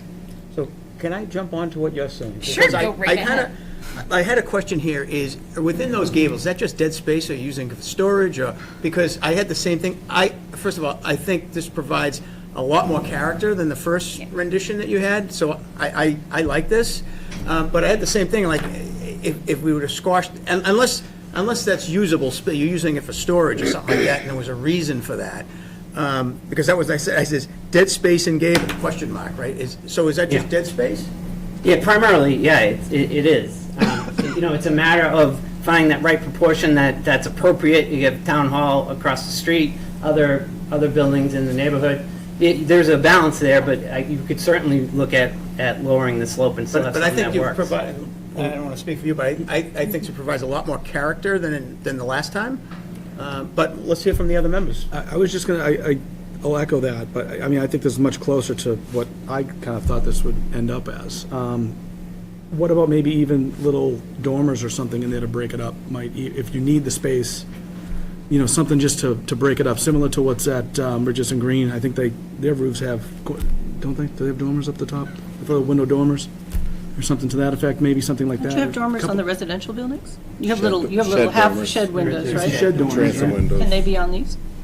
Or is that too jarring? It sounds like it's dead space, like it's not usable space, Well, I right? know, so they're fake windows. And then they get. Yeah, I mean, a couple of options, maybe a couple of options to There's try. no but- usable space on the second level. Yeah. That would add a whole other ball of wax, adding stairs and elevators and all that. So you may be able to reduce that requirement. Yeah, that might do it. Yeah. Lars, do you have the picture of the other ones so people can compare? I don't think a lot of these people saw the first set of those flat roof buildings. That might help people understand what we were looking at. So while we're pulling that up, Craig, comments? I try not to comment on aesthetics. On the what? On aesthetics, doesn't really end well for me. Okay. How about you, Ann? I'm gonna be the salmon swimming upstream. I liked the flat roof. I think it separated the two lots. I didn't mind it. I understand that everyone wanted something different. I'm looking at the old, I do like the end units being gabled and, but I think, I'm an architect, and I built things for years, and I know it's just fake space up there. It's fake. I'm a huge proponent of form following function. That's fake to me. So I didn't have a problem with the completely flat roof, but I do like some combination. Like, I like your end units, Yeah, they could where use you've got roofs. the gabled end units. What about like Walgreens, how they have almost like That the little- lighthouse that kind little of thing, thing. and like how a station's gonna have. Yep, that's a good point. But I know. but it would be one thing But at the I- end as opposed to, I like the end gable units. I like the tenants on the ends and that third building being somewhat different, but then having a flat roof in the middle gets rid of that giant asphalt expanse of asphalt shingles. Is that doable? Gabled ends and then flat in the middle? Yeah, it's It's separate. certainly I mean, it's- doable, yeah. Yeah, it's Can separate. you, And it- can you and show us something like that next time? I hate do to you like, be, Lars? I liked the first design. So the combination. I'm just curious, do you have a preference? I don't want to be lynched, so Come on, join my side. Tomato coming from one side or the other, right? we were very excited about the original proposal because we were trying to create a hybrid, sort of suburban, new urban for the next 50 years type of feel. That's why we had spent a lot of time focusing, for example, on the detailing and the brickwork and the like. We also thought it helped bring the scale of everything down because we had the same concerns about the roof mass taking away and overwhelming what it feels like as you're driving down the street.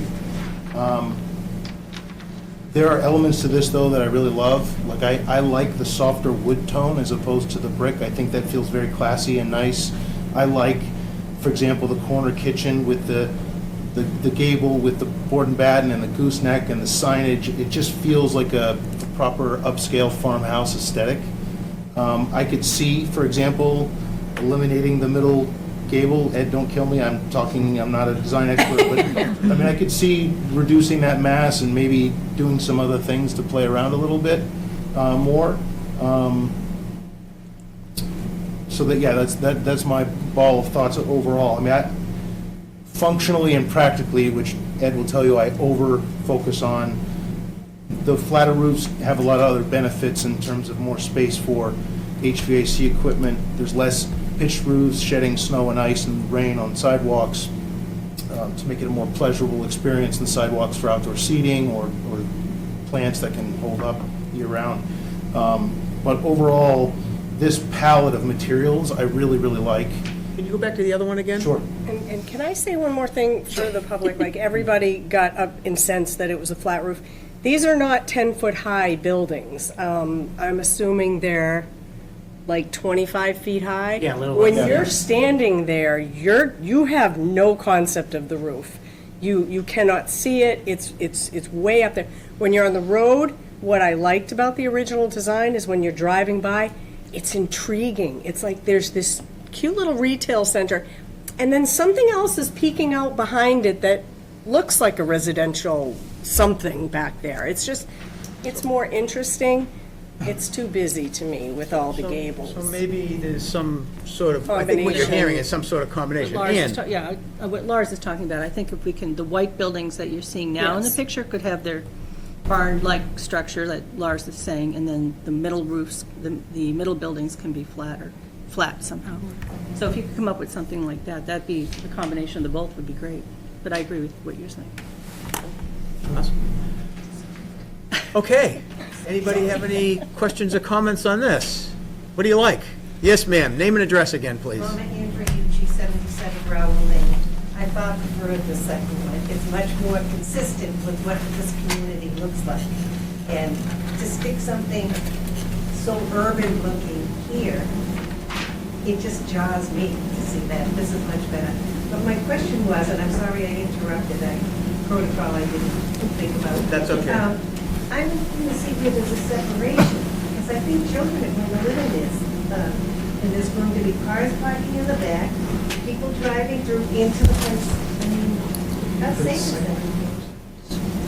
Maybe, so Lars, maybe just point out what the residential building is. So the residential building is this big, large, reverse L-shaped building. And this parking area, so if I'm driving in, this is the parking for the residential project. And then there's this connection here between the commercial and the residential, and it's not shown in this rendered picture, I'm sorry, but it is on our civil plans, and there will be a gate here. So it restricts access only for fire and police, whoever has the Knox box key, to travel to properties. That was requested by the fire department so they could get to all 4 sides of the residential building for if there was an emergency response. And that, frankly, when the town municipal complex relocates down the street, it might be beneficial the other way. If they're coming up through, they can come through the commercial and shoot over to the residential quickly and avoid the intersection. So that's the separation Jeff was speaking of. As you'll note, and I'm sorry, I'm in a different mode I don't typically use, but essentially the gate is south of where this sidewalk is. And that's what Jeff was speaking to, was we were aiming to maintain a pedestrian and bicycle connection between the 2 properties so that they would be in a sheltered, protected mode of transit. They're on a sidewalk as opposed to in the middle of the drive lane, but nevertheless to allow someone who lives at the residential building to walk down and get a cup of coffee or go out to dinner, just as we would hope folks from Blue Haven would also want to walk down and enjoy the amenities of the project as well, and walk back on the sidewalk. So can I just jump in on it? Like, we keep talking about the children from this development. You guys realize that every other Friday is a half day. So Hal Manning's, you're going to have more than 60, there's 60 units there. You're going to have more than 60 Hal Manning 6th graders coming down the street, going into that coffee shop, going into those restaurants. Like, the people in that building are not going to be a big influx of children that are going to be bothering you. You've got the school, you got a school both ways. I mean, there's really. She's worried about them getting injured in the parking lot. I talked about safety. Safety. Yeah, but He's talking about the gate and their access to get down from that that development. It's just, those are a small part of the problem that we'd have to be addressed. It's really it's more kids coming from the schools and making their way down to that facility than it is the residents I was next concerned door. about cars and children's safety. I wasn't addressing you, ma'am. I was addressing the general comments that have been brought up over the past several months about children in this development. You might not have been at the prior meetings, but it's been coming up several times. That's why I was not addressing you directly. I think it's part of the circulation from our perspective. Obviously, the site has to be safe, because you are mixing cars and bikes and pets and pedestrians and that sort of thing. And I think that what they've demonstrated is installing sidewalks. I'm presuming with granite curbing? Yes. Yeah, concrete sidewalks and granite barrier curb, right, 6-inch reveal curb, which, quite honestly, and again, regardless of anything else, that's a lot safer than a lot of the other sidewalks we have in town, right? So, hats off for going to that extra step to put in granite curbing and things like that, so. But I think the point here is that you're absolutely right. It needs to be safe, not just for people in the residential, anybody in the property. You know, you went to one of the retail businesses at the top of the sheet, and at the end, you went to, is it a juice place at the end? You wanted to go get a juice. You need to be able to get there safely, right? So, anybody else? Yes, ma'am. No, I'm going to go to this gentleman because he hasn't had a question yet. Yeah, you. You're up. I hope you'll entertain this question. I'm just reflecting back on what the other gentleman said about combining the residential and the commercial with the traffic safety. And since this slide is up, I just thought I could squeeze my question in if you'll entertain it. Because we're actually on building aesthetics, but go ahead. I know, but you put the slide up, so you gave me my opening. Mr. Renault last time entertained my question, and I know you postponed it for another couple of months, but I didn't want it to fall by the wayside and it get to be too late. You were going to follow up on my TEC question, civil engineering, on the peer review from February 7th on page 16, recommending a discussion from your board on the implementation of the groundwater monitoring program. And where is the septic on the commercial piece located? No, not up for discussion tonight. We're not talking about that tonight. I know, but Septic system on the commercial piece. it is because last week you said you were going to refer it to this meeting. You would bring it up again this The meeting. next meeting, I think we said the next meeting for the residential we were talking about for the back half, for the groundwater monitoring. Yes. If you're asking septic system for No, well, the only reason I brought it up was because the other gentleman said with traffic, you have to look at both together.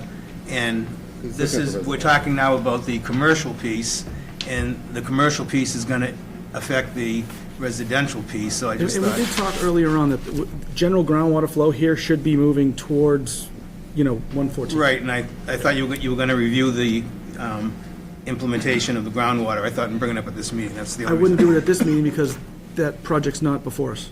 That's the only reason. Okay. Yep. Fair enough. Yes, ma'am, in the back. Hi, I just, do you know how far that driveway on 114 is from Rowell Lane? I believe it's approximately 100 feet or so. Is that where the current driveway is on the Angelic property? It is not, no. So the two existing driveways in Angelica's are both closer to the Boston Street intersection. And as Jeff was describing earlier, we were doing this orientation to improve traffic flow, to help vehicles get in and out, and also to move it as far away from Boston Street as we could, because that's a requirement from Mass DOT standards to try and reduce the conflicts with signalized intersections. So we're trying to balance those two elements. And that was my point earlier, where all the thoughts are going west on 114, and that driveway is now super close to Rowell Lane, so anybody making a right turn out of that driveway and somebody coming out of Rowell Lane, that's becoming a real hardship, and I didn't really see it. I didn't know the driveway was moving that close, but I really see that to be a potential issue. We're not talking about landscaping tonight, No, I'm but site talking distance about is an the issue. the traffic. It's on traffic. Site distance is an issue, clearly, coming out of any of the driveways, right? So I'm presuming low plantings and that sort of thing. What are we doing to, or I could refer to Jeff, I guess, on site distance. Nothing above, nothing above 2.5 feet in height. Folks, let's listen to the comment and the answer. Go ahead. So no plantings above 2.5 feet in height. That gives us a foot for snow clearance on top of anything that's planted there, or within the site triangle areas. There's site triangles, or the sight lines are superior now. You'll be able to see a vehicle coming out of Rowell Lane and vice versa. So it's really just a matter of looking at what you see here is it's really grass and some low plantings. So that's what we recommended in the traffic study. I'm sorry for not being clear, but I'm not worried about the site. No. It's just right now, coming out of Rowell Lane, I have to look left, I have to look right, but now we're going to have to look at people coming out of that driveway, and I didn't realize that driveway was that close to Rowell Lane. Just one thing to consider, there's two things, and it's not that we didn't consider Rowell Lane, because we absolutely did. Part of some of the improvements that we're working on with respect to, as I mentioned, we need to provide a left turn lane to come into our project site. So what we're going to be doing is some restriping on Route 114. Some of that restriping, to the extent it's going to come down back toward Rowell Lane to give some additional width there for anyone who's making a left to come in, to provide a little bit more storage. So we are creating some level of improvement that will extend down to also serve Rowell Lane. The other thing to remember is someone's coming out of the project site, they're stopped, and they're looking to see if they're waiting to make a right-hand turn, so they're looking to the north, and they're coming out from zero. So no, they stop, they look for a gap in traffic, and then they slowly make that turn. So it's not that they're coming at you at speed, coming out of that driveway. So that's where the chair was prompting me to answer a question about sight lines, and really the key thing is, because it's slow-moving traffic coming out of our site and slow-moving traffic coming out of Rowell Lane, because of that, the most important thing is the sight lines are appropriate so you can see each other, because you're not going fast enough to really, hit each other at speed, because you'll be able to see each other and react. And so that's what the key thing is on the separation. We're not right on top of Rowell Lane, and there's enough separation, so if you have proper sight line, people are going to be able to react to the snow. Okay, you just brought up another point. If you're making a left turn only lane, and we make a left turn out of Rowell Lane, then the only choice we have is to make a left turn into the coffee shop.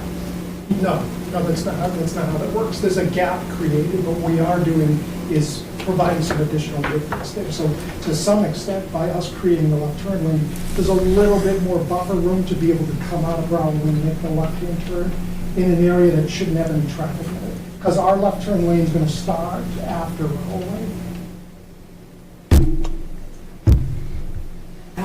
I'm sorry, I'm just not visualizing. It just doesn't seem to work right. Anyone else who hasn't had a question yet? All right, sir, right in front here.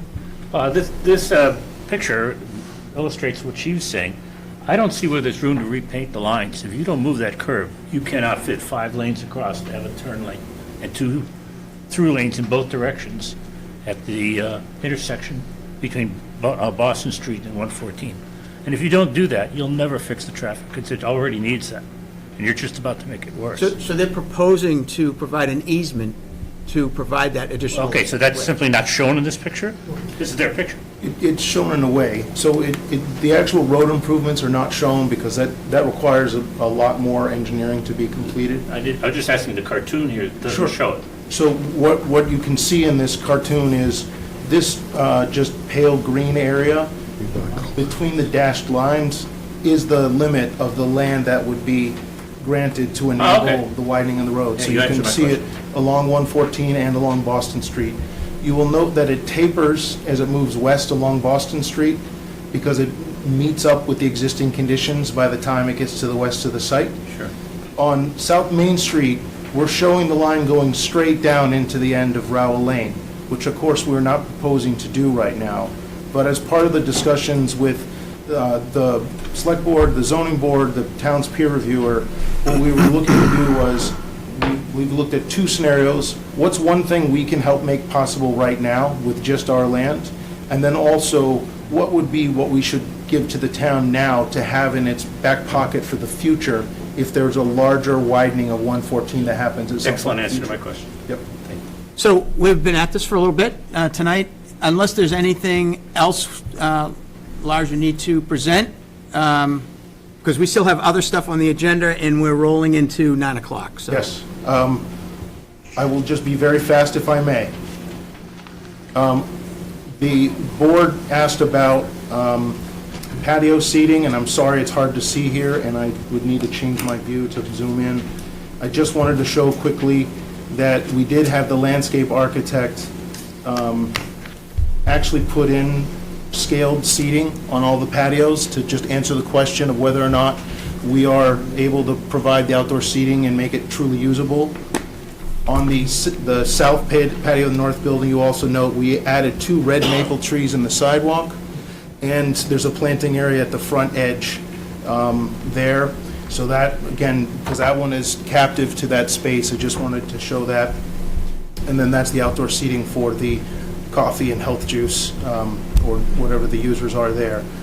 The other things I will add is we did change all the lighting on the frontage of the building to be the same ornamental lighting that's throughout downtown Middleton Square. So that is there everywhere. It may not have been caught, but in the renderings, I'm now losing which rendering I'm looking at. Hold on. In the renderings, We did add a bunch of planted evergreens and other greenery along the frontage of the building.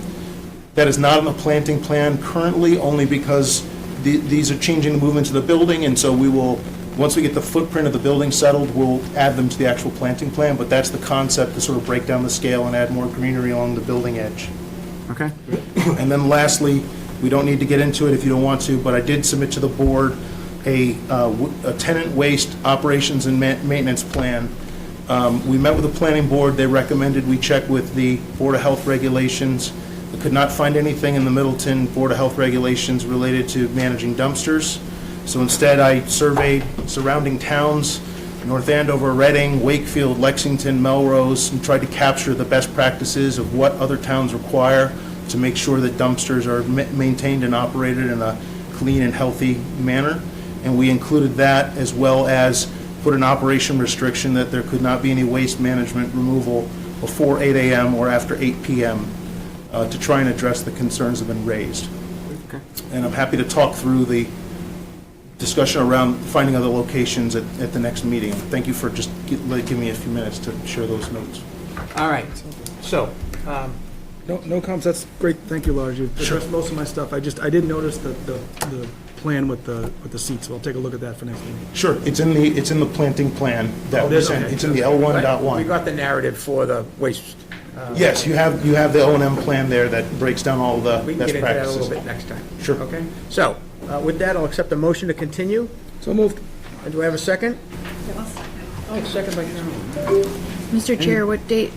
Definitely May 23rd? 25th? Yeah. 23rd. 23rd. May 23rd. Continue to May To a date certain. May 23rd, yes. That's what it is. We have a motion and we have a second. Is there any additional discussion? Hearing none, all those in favor say aye. Aye. So moved. Thank you. 2-minute recess. Yeah, let's take a 5-minute recess. Please don't trip though. I teach a float. Okay.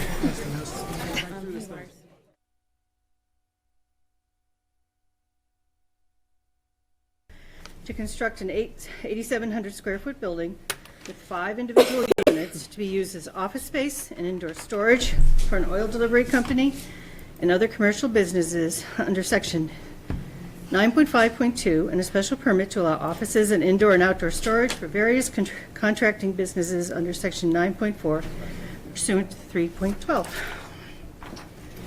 And I assume the abutters have been notified. You're on.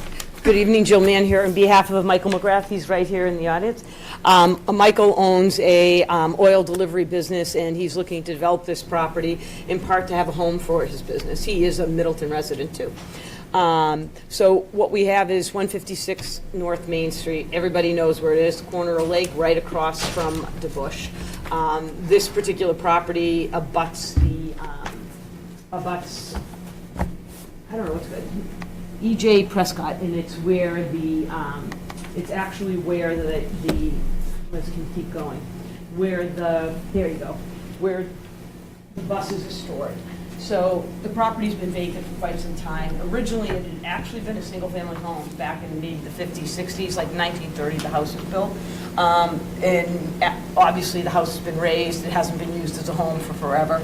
And now it's a vacant parcel of land located in the business district. This land does get cut in half by the residential zone. So the residential zone runs right through, and it's a split lot. So as a result of that, you have a cut right here that separates the business and the residential zone. So we are entitled under the bylaw, because it's a split lot, to use 30 feet on that other side of the zone line. And we do, and we have parking spaces in there. It's going to be about it's about 8,000 to 9,000 square foot building. It'll have 5 units, and it'll have 11 parking spaces. It's not intended to be for people to come and visit and any kind of retail operation. It truly is going to be office space, indoor storage, and then basically just parking for whoever would rent the facilities. All of the units have overhead doors, and it will have one single entrance.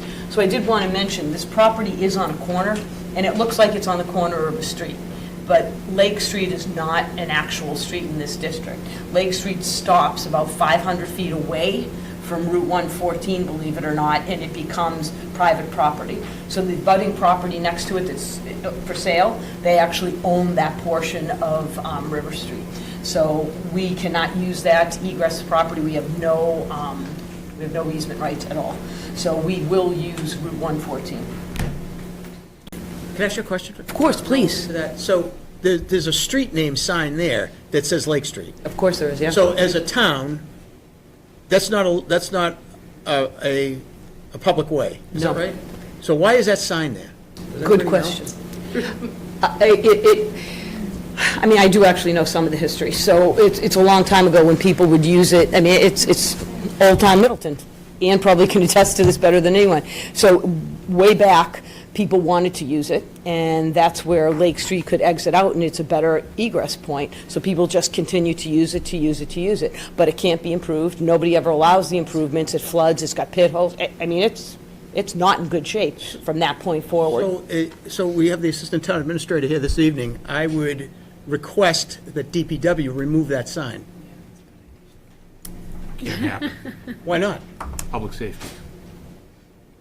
It's not a public way. It's not a public way, but it's, Are we going to put a street sign that's everyone's Even driveway? private ways have to have street signs for neither is emergency a portion of the access. bush. A portion of the bush goes over private property. It's a life safety issue for police and fire responding. If they're going to that section of Lake Street, they're coming off of 114 and they're going down there. If mutual aid companies are coming in from North Andover or that section of town, they need to know where Lake Street is. So does the town have an easement, an access, a right of access? I don't know, but I can find out. I don't think we When the do. potholes get bad, we patch them so that the emergency, Which again, using public funds on private property, which is a no-no. they do it for emergency personnel. It doesn't matter. We have these discussions all the time about, like, should we be picking up trash on, and not here, but cities and towns that have that? Should we be plowing streets that are private ways using public funds? You cannot. That's been, Copeman and Page have been all over this, having this discussion. So, Yeah, anyway, yeah. maybe I mean, something, it's- Jack, just something to look into perhaps? Yeah, absolutely. I get your point, Scott. I mean, I get it, but I'm just wondering what the legality of it is. Yeah, and I checked. There is no easement to any person. It's individual. There is no I think there's right for the actually a public. water- It's- one of our water mains. that It is runs for down one of there. you, for water main down the street, but down fire there. safety has the right to access any property for any purpose whatsoever when it's related to safety, anything. But the public isn't supposed to use that little strip. Nobody has rights to it. I was a little surprised myself when I did the research. I'll be honest with you, I was driving down 114, I saw that sign, and they came all the way downtown, I saw Lake Street again. I'm like, Yeah, loops. yeah, I don't get it. Yeah, It does. yeah. Loops around through the woods. you can drive it all the way through. Yeah, You can. okay, anyway, sorry. No, Continue. no worries. So I just wanted to show you the existing conditions and then show you the proposed conditions. As far as the site goes in and of itself, we maintain the 100-foot setback. The building is completely compliant with all zoning requirements, is compliant with regard to parking requirements. The buildings themselves are compliant with the height requirement, and obviously the setbacks. We show them all on the plan. The project has had a stormwater management permit submitted, and now we need to get, we have a notice of intent as well, and we're being heard on May 1st by the Conservation Commission, because we do abut a lot of wetland, obviously. In addition to that, when we had submitted the application at first, just so you know, Mr. McGrath, he owns an oil delivery business. So because you have an oil delivery business, you sometimes will have your trucks go back. And while he doesn't have a distribution system, he doesn't intend to store, oil at the site. Because you have trucks, you have to get what they call a license, a flammable license for materials, because sometimes his trucks may have oil in them, so you have to do that. So when we applied for all of that relief, one of the questions was, what about containment? Each unit has a spill containment kit, and then also there is a spill response that Mr. McGrath knows because he has oil trucks, and you have to do that no matter where you park them. The entire site has curbing around the back of the parking lot.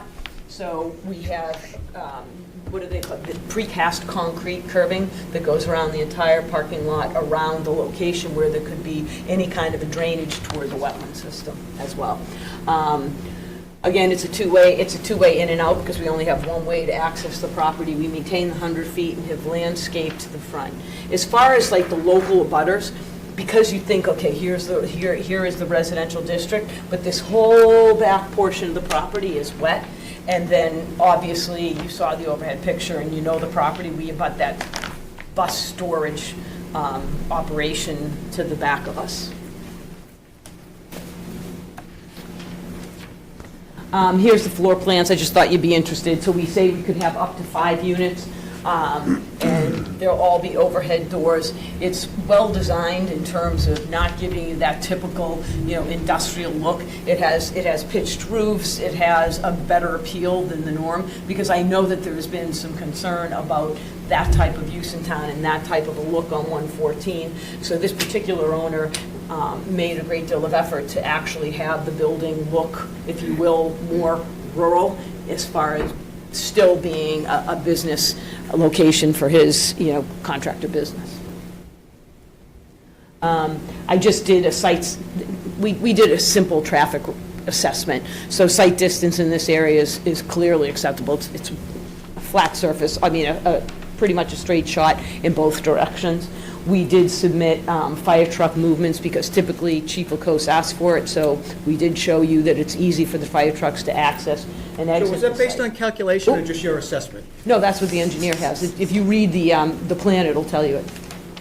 It's in there, if you want to read it. Do you want me to go back to it so you can look at it? No, that's okay, I'll find it. That was the assessment of the engineer, not I. So I just wanted to give you another view of the building itself, just to show you the rendering. So this is what's being proposed for the site. It's a pretty attractive industrial site. We go through the need to have a special permit issued for all of the contractor offices as well as any kind of outdoor storage. So despite the fact that this does not have outdoor contractor storage, you still need to get a permit to be able to use the facilities as contractor offices. So this is a special permit requesting that relief as well as site plan approval. The typical findings are required. What is the community need that's being addressed? And we would suggest that the community need is to basically have uses that are consistent with zoning, which this is, and for the town to encourage tax revenue from vacant parcels, i.e. to then basically convert vacant parcels to occupied usable parcels. For convenience of vehicular and pedestrian movement, there is safe distances was testified to or certified to by the engineer. And then there is adequate fire and safety. Again, we showed you those plans that were prepared by the engineer. As far as adequate parking and loading areas, we do comply with the zoning requirements for parking. The use in structures are consonant with the neighborhood character. In fact, it's I would venture to say, a more rural look and more in keeping with what the town is trying to do recently than what has been traditionally approved for these types of buildings. So I do believe that this was consonant with the neighborhood based on the architectural plan submitted and the development and landscaping. Is there also another outdoor storage facility within about 1,000 feet of that one? Outdoors, like a contractor yard? Yes, if you are on this and you keep going straight up the street, there is it's Scott Audette's property. It's I think 8 and 2 on one side. It's right before 336, the project that kicked off the meeting. Isn't that the one they're talking about? No. Not Scott's? I don't know which one you're talking about. I'm sorry, Mr. Hartwood. The one that's in your decision. Within 1,000 feet of the property, there's an outdoor storage yard for buses and other large equipment. Oh, it's right behind us. That's what I did. EJP, right? That's the one you're EJP, talking I'm about. sorry. No, I just thought you wanted to meant make sure. contractor storage. I thought I was yard. throwing a softball. But Yeah, no, I'm sorry. I didn't know. The only Yeah, thing yeah. I had to say was yes. Yes, it is. I thought you were talking about a contractor, but yeah, directly behind is where that is. As far as adequacy of site improvements, there's connection for water, there's connection for electric, and there is a septic system, a Title V compliant septic system on the site now. As far as impacts on the natural environment, we are putting in a Title V, we do have a Title V compliant system, and there are upgrades to it to support this particular building. The building will have the typical grease traps because you have trucks being able to go inside, so you have to have the tight tanks. We are We have applied for the stormwater permit and will be before the Conservation Commission for the order. And then, as far as the immediate positive economic benefits, again, generating property tax, one-time business fees, it's kind of the typical, fiscal benefits you have. You bring new business, you support a business owner who lives in the town of Middleton, and you are going to be able to increase jobs and add vitality to this particular section of Middleton, and with more business and more activity down here, hopefully support the other businesses around us. And that is it for the presentation. Okay. So, I believe you also included construction details that the project will take about 12 months, you think? it'll take about 12 months. I mean, that's kind of typical for this. The only thing that will hold us up is the DOT permit, because we have to have that. So that's kind of, like the site, every single aspect of safety, site distance, and traffic impact is going to be re-reviewed by the. Yeah, I didn't see the site distance calculations on the plans, but you're right, DOT will require that. Oh, yeah. What kind of, well, are they on the plans or they're not? Yeah, I thought they were right on the, I thought he had a table on there, just And is there a right down. parking table There's on a the plans? Pardon me? Parking table on the plans, what's required, what's being provided? I didn't see that either. Is it on the cover? It's on the cover sheet? Yeah, it's on the cover sheet of the actual first submittal. It basically, so what On you the cover sheet require, of this? No, it's not there. it's on the second page. It's definitely in the submittal. I apologize, I don't recall which page. But basically, in Middleton, for every 1.2 employees you have, you require one parking space. Yeah, I don't find it. Yeah, I mean, I can go back through and show you where it is. I got to get my. All right, we'll go to the member. I have one question. I know Mr. Arnault has gone through the drainage. I do have one question. So there's going to be oil delivery trucks, not obviously filling or anything, but they're going to be. There's a letter, too. Sorry? There's a letter from. Oh, I'm sorry, wanna do yes. that? Let's go to the letters. It's from the Parking is industrial. on page 4, just to answer your question. It's just in the upper left corner. Sorry, go ahead, Ann. That's right. From the Industrial Commercial Design Review Committee dated April 16th. The Industrial Commercial Design Review Committee met on April 16th to review the application for the special permit and site plan approval for the proposed development at the property at 156 North Main Street.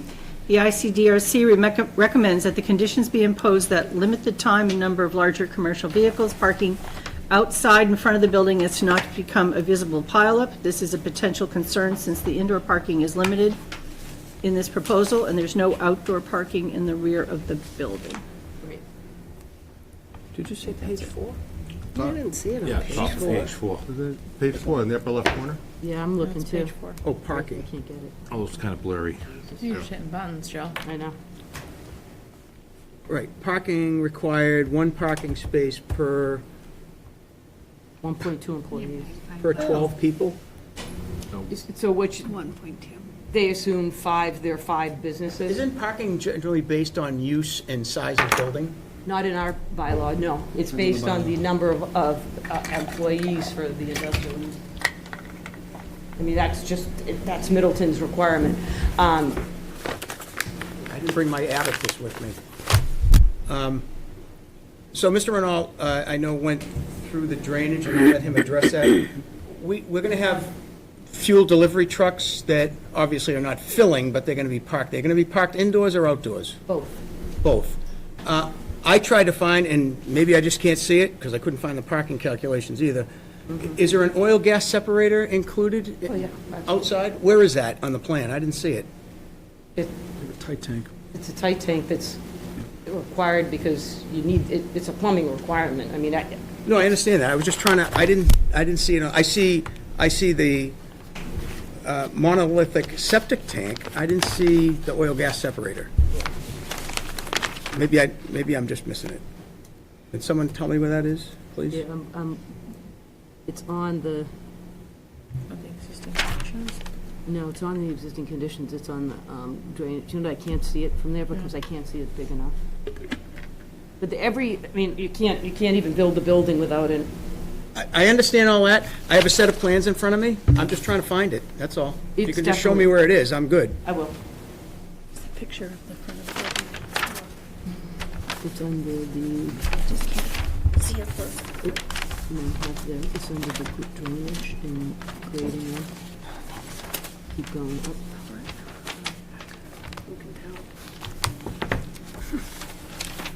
Keep going, it's drainage and grading. That's the top drill. How does that? Say grading. Yeah. No, I'm sorry, under the, that's how I put the page? Can I can, you know what, I can, I don't know why I'm doing I this. mean, can I would do think it this. would be on, I can put up the plans the on the gra- the screen. grading and drainage plan, right? I'm gonna put them up for you so you can see it.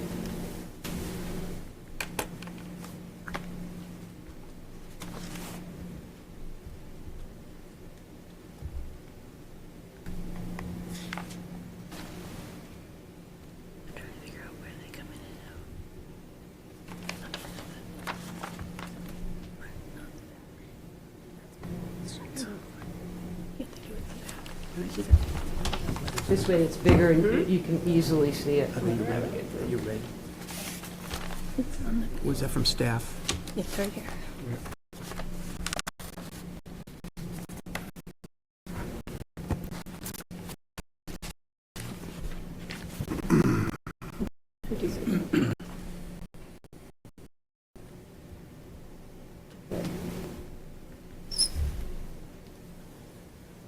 They're gonna be on the grading plan. Isn't this one too? I think, Where are you? Bill, it's on the clean sheets. It'd be like the Five. size of the septic tank, Joe. Pardon? It'd be the size of the septic tank. Okay. Tight tank's about the same size. Maybe a little smaller. Looks like it's missing. I thought they, yeah, I thought they were small. I mean, I have a couple of comments too, so. Go ahead, Bill. All right. I was Go just, ahead. so a couple of the drainage structures, they actually overtop during the 100-year event. So a couple of the drainage structures, the drainage basins, the BMPs, overtop during the 100 years. So it looks like they got to be increased in size anyway. So, I mean, I think I would ask you to correct that before we look at approving and add the tight tank at the same time. Yeah, and Kristen's gonna go over all that stuff on Monday, so I'll be on the first, so that way I'll be able to get all those comments in and then have the engineer update, and I can have them put in the. Yeah, I think it's got to be bigger. It looks to me like it might just be the roof underground system that is not big enough and kind of making the other one overflow too. Yep. And I will say my positive comments now, because I don't usually do all those. So this is by far the best looking contractor bay thing we've had, so I'm very happy to see this. And also the plan set was very, very good. So I want to highlight that to whoever prepared them, if that person's here. It actually hits all of our stuff in our new rules and regs, so I just want to say kudos that we're actually hitting all the requirements. I like that. Bill, are we talking about the same thing? You're talking about a tight tank, I'm talking about an oil gas separator. Well, We're talking the same thing? You don't have an oil gas separator because when you're on septic system, you have to basically send all the floor drains to a tight tank that gets pumped out on a regular basis. We did it on Long Bridge Road, I believe. There was an auto repair that they were going to, or So something. if we had town sewer, there'd be a gas and oil separator. Yeah, exactly. But we don't. Call an MDC drain. Yeah. Yep. But we don't have that, you have tight tanks. Yep. Yeah, so Same basically. requirement, but Yeah. carried out differently. Yep. Yep. Okay. Anything else, Bill? No, those are my comments. Carolyn? Nothing other than to say, yeah, it's a great looking building. I think it's, and it's a great use for that space. Craig? Just clean up the engineering. That's it. Okay.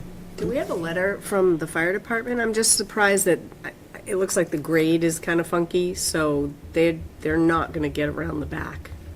They don't get around the back. Right, okay. And they're cool with that? I apologize. Chief Lacoste has looked at it for two different reasons. One, because of that flammable license we had to do, and then he gets this. But I can't, all I ever did, he signed off on the flammable license, but I'd have to defer to Ms. Bresnahan about his comments. The only time the code requires access on all four sides is when it's an unlimited area building under the building code.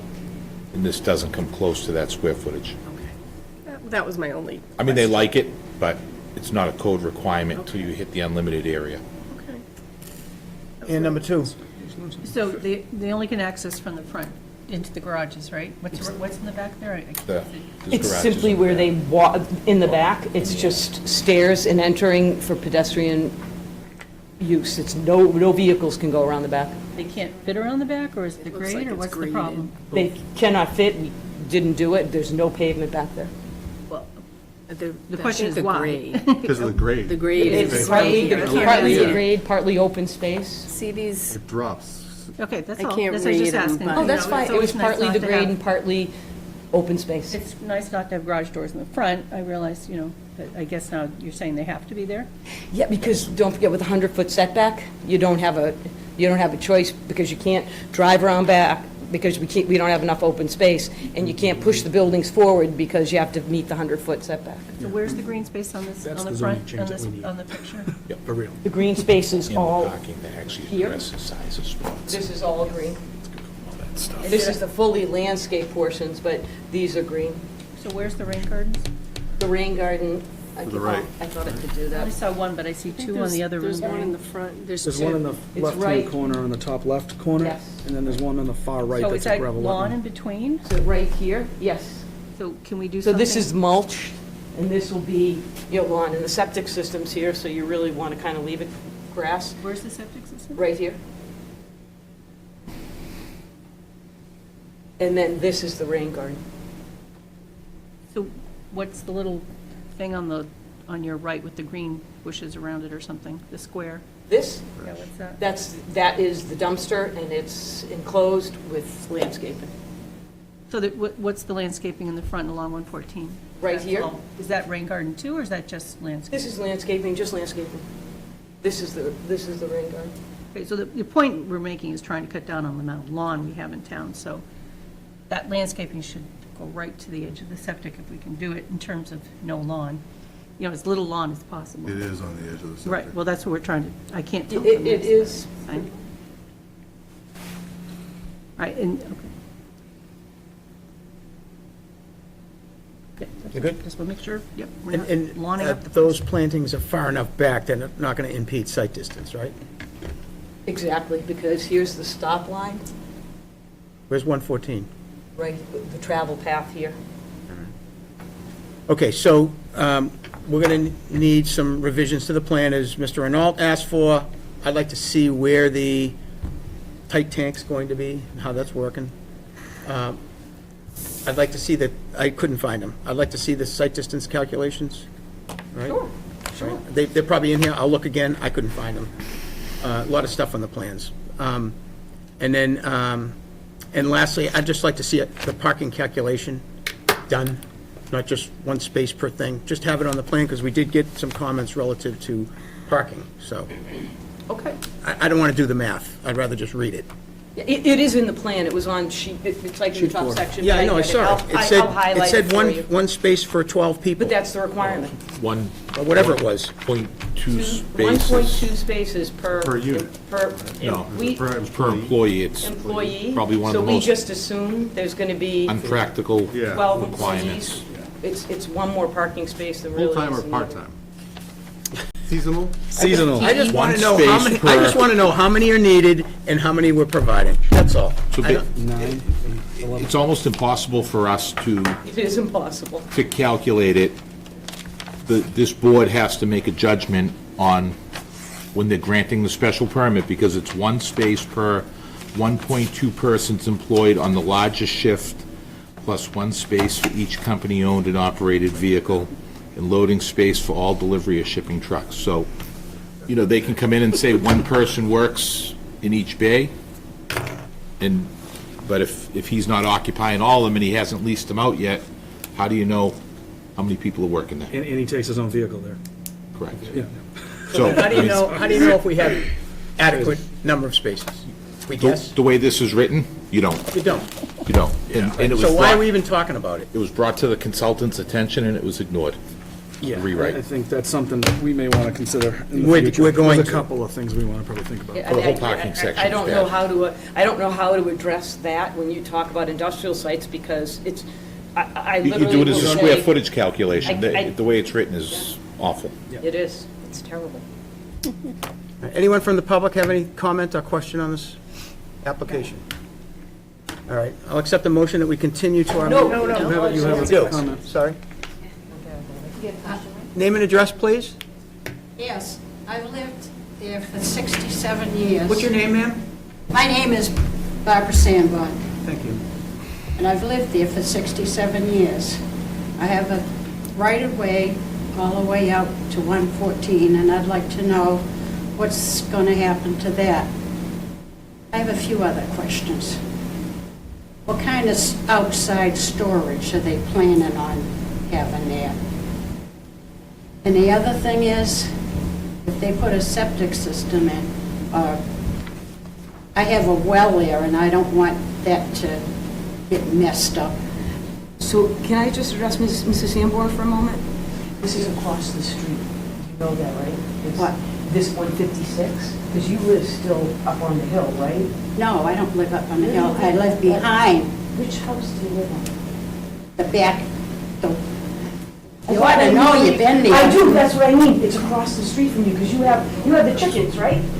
Should we get an address? Yeah. I think, what's your address? What's your address, ma'am? What's your address? I can't remember. 155 Rhea. See, 155. So Rhea. I'm going to show you, I'm just going to show you where this is. I know Mrs. Sanborn, that's why. So this is directly across the street. It's the old Courier property, it's the one, you know where EJP is, across the street from you? What do you mean across the street? You're 156 up on the hill, right No, I next. ain't up on the hill. I thought you were up near, Can you tell us what street you're on? Oh, she's gone. 150. What street are she's you on, 155 North Main. North Main or Lake Street? North Main or 155 Lake? on the last house. Yep. When you come in off of 114, go up that driveway, I'm the very last house.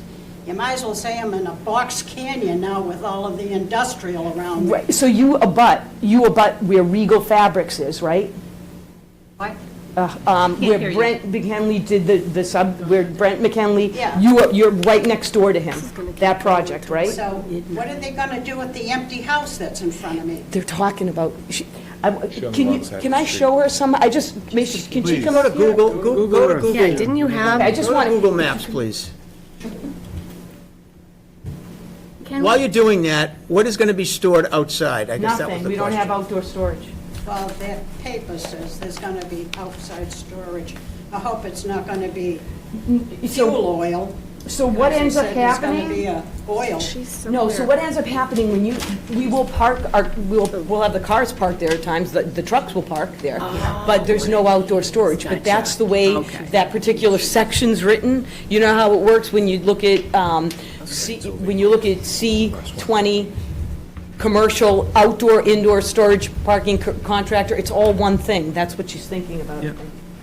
So Right, one but I second, I'm think, gonna show you. I think the question is, very simply, what's going to be stored outside? What's proposed to be stored outside? Nothing, but she's thinking of the wrong property. That's Mr. not what it says. Trucks. All right, that's the answer, trucks. Just trucks are going to be stored outside. And we would condition it so that that's what is stored, so that they don't have the ability to store other things. That's how we do it.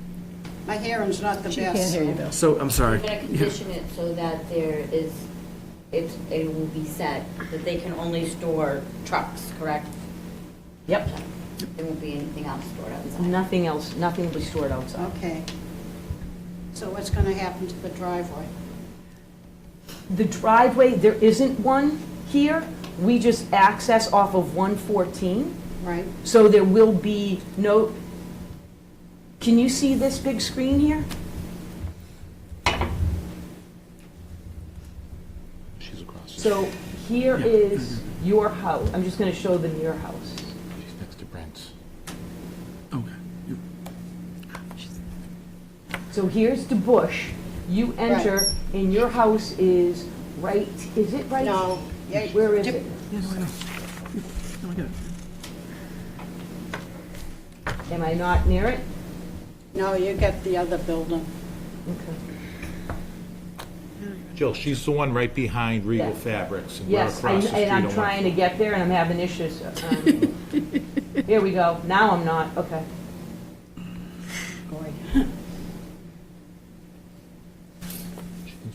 They're all over the map. I'm trying to get to it for you. Because I'm looking, No, you're way up to the electric light department. Well, it's because, look at how it is, like, you can't see, here's Salem Metals here, but it looks like this, it looks like the map is old, doesn't it? Look at it, Scott. Oh. It's not showing the right thing, that's why Pull it I'm up on- saying, one second. Yeah, it's probably not the most That's recent why it's- aerial. Here, Jill, do you want the Just Google? if you Here pull we it, go. Joe, Okay. if you pull it up on the GIS, I not just the did, aerials. but look, now you can see it. No, So, you can't. ready? Here's your, I'm gonna show you, well, I'm gonna get to your house. Started in 2016. Okay, so your house is right here, right? Isn't that your house? Let me, Yeah, take your time, take your time. Show her 114, Jill. Show her 114 and where her driveway So is. no, relax. Here's 114. yeah, I know, there's DeBush Avenue, and Don't you I'm take supposed, that driveway? supposed to have the driveway coming in here. Yeah. Right. This is how she accessed her house, I'm pretty sure, right? Like Show that. her where the site is we're talking about. She's So confused. this is That's your not a good house? picture. Right, but this is your house back here? This is No, I don't have all of that. No. It's okay. One of these homes is yours. Here's the property we're working on, across the street from you, that's my point. This is the lot we're talking about today. No, you're working down in front of me. No. No. Across the It's street. like you're up there. It's across the They street, have ma'am. Excavators, and Somebody may be working there, but that's not me, and that's not it what I... is. No, it's a different one. It is. You're not talking about the same site. It's the site is across the street from There's where you nobody are. across the street. It's a- No it's one a- working. it's No an one's empty doing work spot, there. And we're trying to get it permitted. We're filing for permits to be able to put that building you saw here. And why did I get the notice? Because you're across the street, and by law, we're required to notify you. When you say across the street, what do you mean? I mean, Across you're on 114. On the other side of 114. Across the street means across 114. Yes. That's Right. across the street to me. That's what, to me too. Oh, so you're over by Lake Street? Yes. Yes. Yeah, on the corner of Lake and Precisely. 114. Yes. Well, then what's all of this here business? Not It's being not, discussed it's not tonight. before us right now. Do you know, Scott, what Well, I get the notice, and that's what I it looks know, like. I know, and that's why I wanted to make sure we explained it to you. But yeah, this is that property. Oh, on the corner of DeBush, Yeah. right? They tore her house down. Yeah. They tore a house down. Oh, a Okay, On this. all right. It's okay, Barbara. Is there anyone else have any comment or question on this? Sorry about that. Hearing none, I will accept the motion to continue to our meeting on May 23rd. So moved. Do I have a second? Second. Any additional discussion? Hearing none, all in favor, say aye. Aye. So moved. Aye. Next up, 47 Natsu Way. Madam Clerk. Wait all night to do that. For Natsu Way, Joseph Miara, the third application for a special permit authorizing the use of the building at 4 and 7 Natsu Way for the storage of landscaping equipment under Section 9.4 and Section 3.1.2, including the use of the property for outdoor storage of landscaping equipment and site plan approval for the building and all associated infrastructure, and a variance for the building from minimum lot frontage, minimum lot area, frontage, and setback requirements under Section 9.2.2. Hopefully, abutters have been notified. So, good evening, Jill Mann here on behalf of the Myra Realty Trust. Here tonight is Joe Myron Corda, and then Chris Giroux, also from Myra Rigging, that actually will occupy the site. Here with me also is Peter Blaisdell, the engineer from Williams and Spragus, that's ready and available to answer any questions you may have. So this particular property may be ringing bells for you, because about a year ago, we actually got that project approved across the street at 4, I'm sorry. No, it's at 7. I knew it was. So 7 is where we got the project approved last year. And over time, we have been working with the town, because that site is afflicted by some landfill activities by the town, so there's some contamination that has affected the ability to economically install a foundation. So we are proposing to actually relocate that building from the original building site to 4 Natsu Way. I'm going to go back, because I'd rather start here. So we need a few special permits. We need a special permit to be able to occupy the building that we're going to move to 4 as warehouse and storage. That's a required special permit. We also are going to convert the site that was the locus of the original building, which is 7, to now it's our outdoor storage yard. That will do a couple of things. It will allow us to cap the site in addition to other things that I'll explain in a minute. So we need that special permit. Then, because we are relocating the building across the street to the other lot, we need variances, and the reason for all of this is partially due to the contamination on both lots, which we'll go through as we hit the points for the variance. And then, obviously, we need site plan approval, as we always do.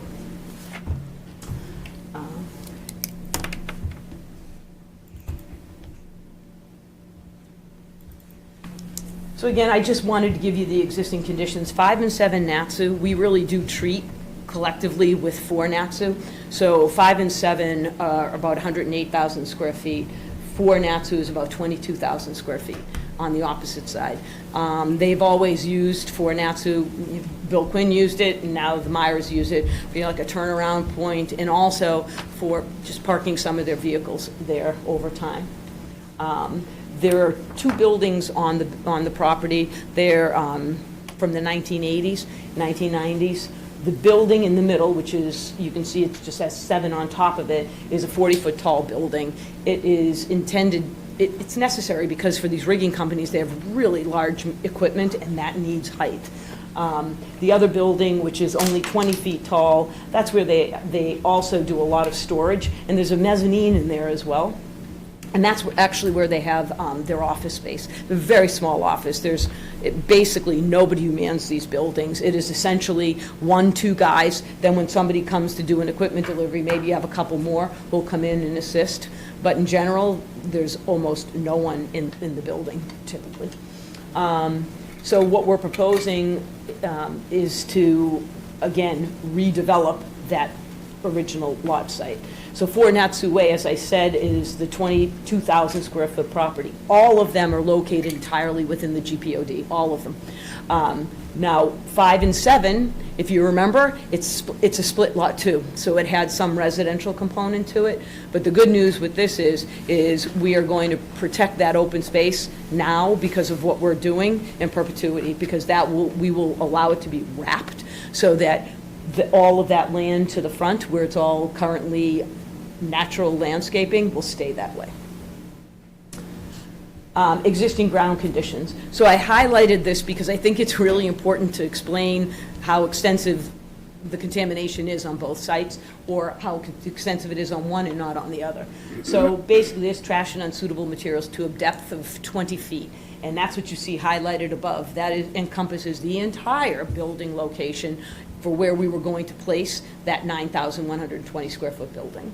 Below, we show where the contamination is for the new site. And what's beautiful about that particular site is the contamination is limited to the back, so we're kind of able to put the building in a particular location so that we don't have to dig out all of the trash. We're able to actually work around it to be able to not have as high a cost for the cleanup, because this actually falls in as a burden of the town to be able to remediate, because it's directly related to activities. So, we have been working very closely with Ms. Bresnahan and Mr. Sulchbeck to try and figure out how can we make this the most economical and still allow the Myers to use the property. So essentially what we've agreed to do is to work with the town to develop a remediation plan that will allow the capping of the sites. So I'm sure a lot of you understand that. So when you cap a site, the intent is to simply remove the ability for animals and for humans to come into contact with what it could be unsuitable or contaminated materials. It also prevents water from infiltrating, right, and then spreading more. So the entire site that's covered with highlighted yellow would be capped. It would be entirely paved. The site to the bottom, only a portion of it will be paved. Some of it we will take out, but we don't have to have like a full-blown disposal site because the amount of trash which is shown on those plans is limited in depth, and because we're pushing the building forward and shoving it over to the side. That's why we need so many variances, because we're trying to avoid the materials, to avoid having to remediate to a greater extent. I just wanted to quickly, I know you all know it, but there's a 2003 approval. There's the building shown on the top on Natsu. I just showed it to you. So you can see it's located directly in the middle where all that beautiful yellow was. There we go. So the modified site plan, care of Peter Blaisdell, is we took that building and we literally lifted it and put it on the spot below, because the Myra company actually needs this building. They are desperate for storage.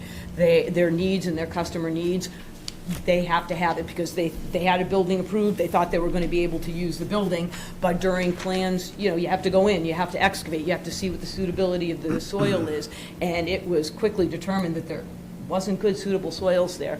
And so, now we're kind of scrambling to get the same size building. And that's why the proposal came out, where we own the property across the street. Can we move it there? And this is the proposal that came about. Oh, sorry. So here is a look what the building will look like. Essentially, I have to tell you all of the variance conditions. So I wanted to just put up the building and then kind of walk through. So I said, look, we need a variance. We need a variance from a lot of dimensional requirements. We need a variance from frontage. Because the property doesn't have enough frontage. We need a variance for size because the property is only 22,000 square feet.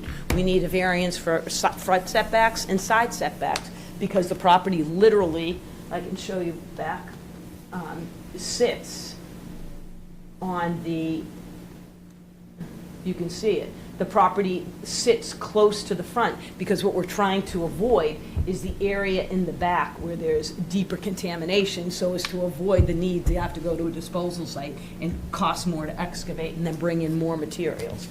So we require a side setback because you can see it here.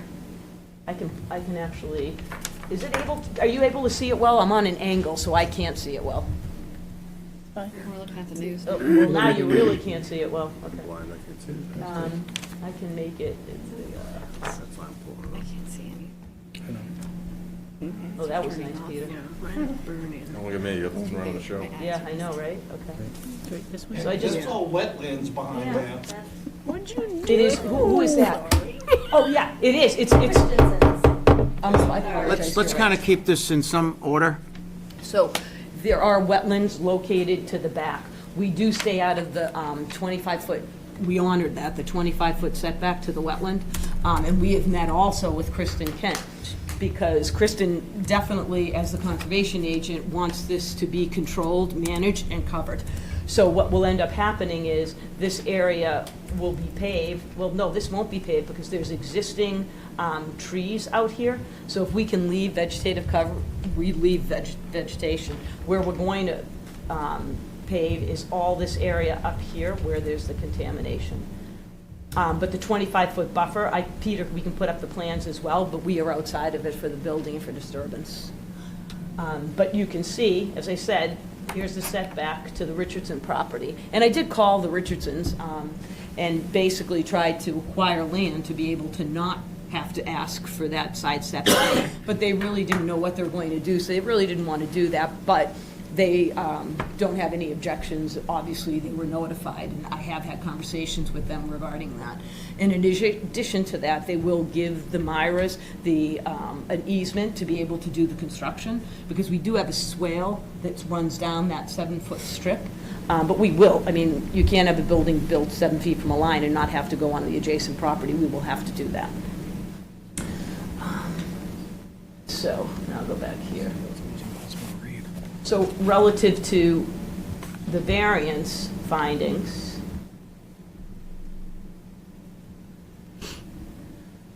set forth in your package, I did a very detailed memorandum relative to what the variance findings are. Obviously you need unique soil conditions. Why is this unique? Well, it's contaminated, and there are very few, thank goodness, if any, privately owned parcels of land located either in Natsu or any industrial property that are contaminated by activities generated by landfill.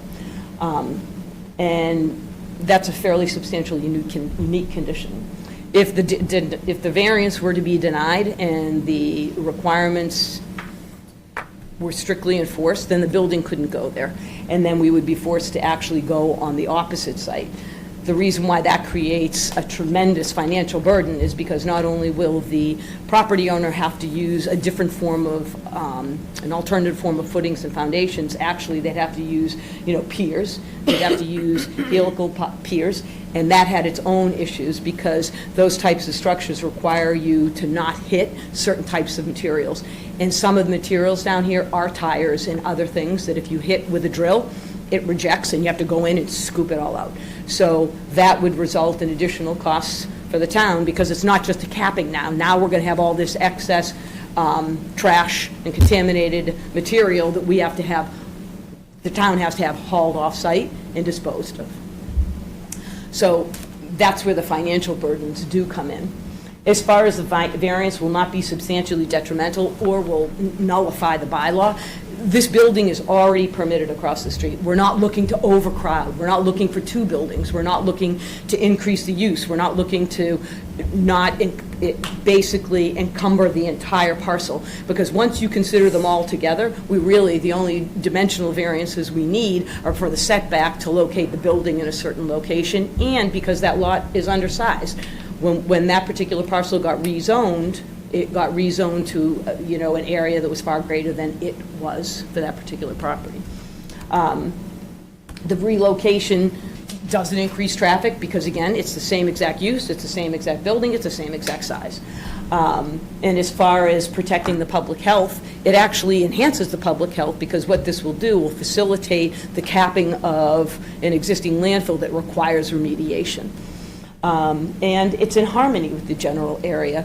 The setbacks, in this particular area are about 12 feet for the front. And then as far as side setbacks, there are a lot of buildings that violate that as well. And this particular site abuts the boat storage lot that we have on Natsu Way. So really, those are the variance findings. And I'm going to go to the special permit findings next. If I can, because they're a separate set. They kind of go hand in hand, but nonetheless, they're a separate set of findings. So with regard to the community need, again, it's a relocation. The building will support the ability to cap this site and to get it done economically for the town. In addition to that, it supports an existing business and allows the town of Middleton to retain those businesses and support them and let them grow. As far as the convenience of vehicular traffic, this building is a passive building. All it does is it's going to store materials. There aren't people coming in and out of it frequently. When there's something delivered, it gets delivered to the yard across the street and then distributed internally by Myra. In addition to that, Myra has been a very, very good partner to the town of Middleton because they avoid the times of heavy use of Natsu Way, and they only operate till about 3:30. They don't operate on the weekends, so they don't conflict with Middleton's youth sports programs. And they make they make certain that on Wednesdays and when the transfer station, I always want to call it a dump, when the transfer station is open, they don't do business because they don't want to conflict with that traffic either. As far as the use of structures of consonant, again, it's an industrial district that abuts all industrial uses, and it is consonant with the general area. And the building itself will be very similar in style to the buildings across the street. As far as adequacy of site improvements, I do want to point out that last time, as you know, we didn't do water lines. It was going to be completely unoccupied, and it still is. This building is unoccupied, no issue. We're going to have like small heaters to make sure it doesn't get too cold, but other than that, that's what's going to happen. However, Mr. Myra said, look, if we're going to have to dig up the street, put in the sidewalk and do things, we're just going to bring a water line down for future use. We would have to come back because we would have a change probably, but that will happen. They will bring it down but not connect it. They've located an area for possibly putting in a septic system, and again, there will be no septic system. There's not been any approvals or any requests. There's no negative impact on the environment because we're going to have to do a... Sorry to interrupt you. So you're saying you're running a water line somewhere? Where's that shown? So Bill, on the last approval, we showed a water line coming into the building, and it just had a note on it that just said, if the fire department requires a sprinkler line to come in. Mr. Miara hasn't decided yet if it's gonna even need a water line in there, so we were going to show a hookup just outside the building or bring it to the foundation in case of future use, but right now they haven't determined if we need to do it. Okay. All right. And then, Whatever happened to the sidewalk? we're still, it's not shown on the, so we had a lot of discussions with the town, and they don't know which side they want us to put the sidewalk on. So there's actually a note on the plan saying, here's the sidewalk, but it's subject to approval and relocation at the direction of the town. So we, interesting, I'm looking at the thing, almost to the day, April 28th. Yeah. Of '23, this was approved. Yep. Weren't we supposed to get a plan to show the sidewalk? It is on the plan. No. No, grade, I think. The last time. Grading, No. yeah, grading plan. I thought it was. Mr. Chair, if I may, that's on the administration office. So there was a sidewalk on the plan, and we've been working with Attorney Mann and her clients, they're back there now, on the remediation. If I may, we are also working on other landfill capping on the site and adjacent, because we have other responsibilities other than just the settlement agreement with this property. One of the things that we're looking to do at this upcoming annual town meeting is fund the landfill work that is part of this, part of some additional landfill capping we're being required to do by DEP. But in the meantime, a lot of that capping results in pavement. So the thought is to, if we're gonna pave it, people are gonna park on it. So we'd like to, we're gonna move the materials that we need to the space that the town owns where people park for Chief Will's Day, cap that, turn it into safe parking, and then bring a sidewalk up to Emily Marr, because there's a lot of safety and pedestrian concerns. What I don't know, and I'm working with the select board on, is once we have the funding for that at this town meeting, we'll get the engineering down of where the traffic plan for going up the hill, the sidewalk would be best placed, and where crosswalks would be best placed. So if it's okay with this board, that's something we're working on, and we'd like to have the applicant, sorry, I'm losing my ability to have a coherent train of thought. We'd like to have the applicant work their sidewalk plan into the town sidewalk plan, if that would be amenable to this body, to increase the overall site safety of the Emily Marr Park facility. I'm just curious, because this was approved a year ago, and sidewalk never went in. So, Well, they didn't do they didn't do the project. I didn't do the project. sorry? They didn't do the project, right? So, yeah. I mean, my take was that, I recall that with the last decision, though, we had curbing and we had the sidewalk extending further, too.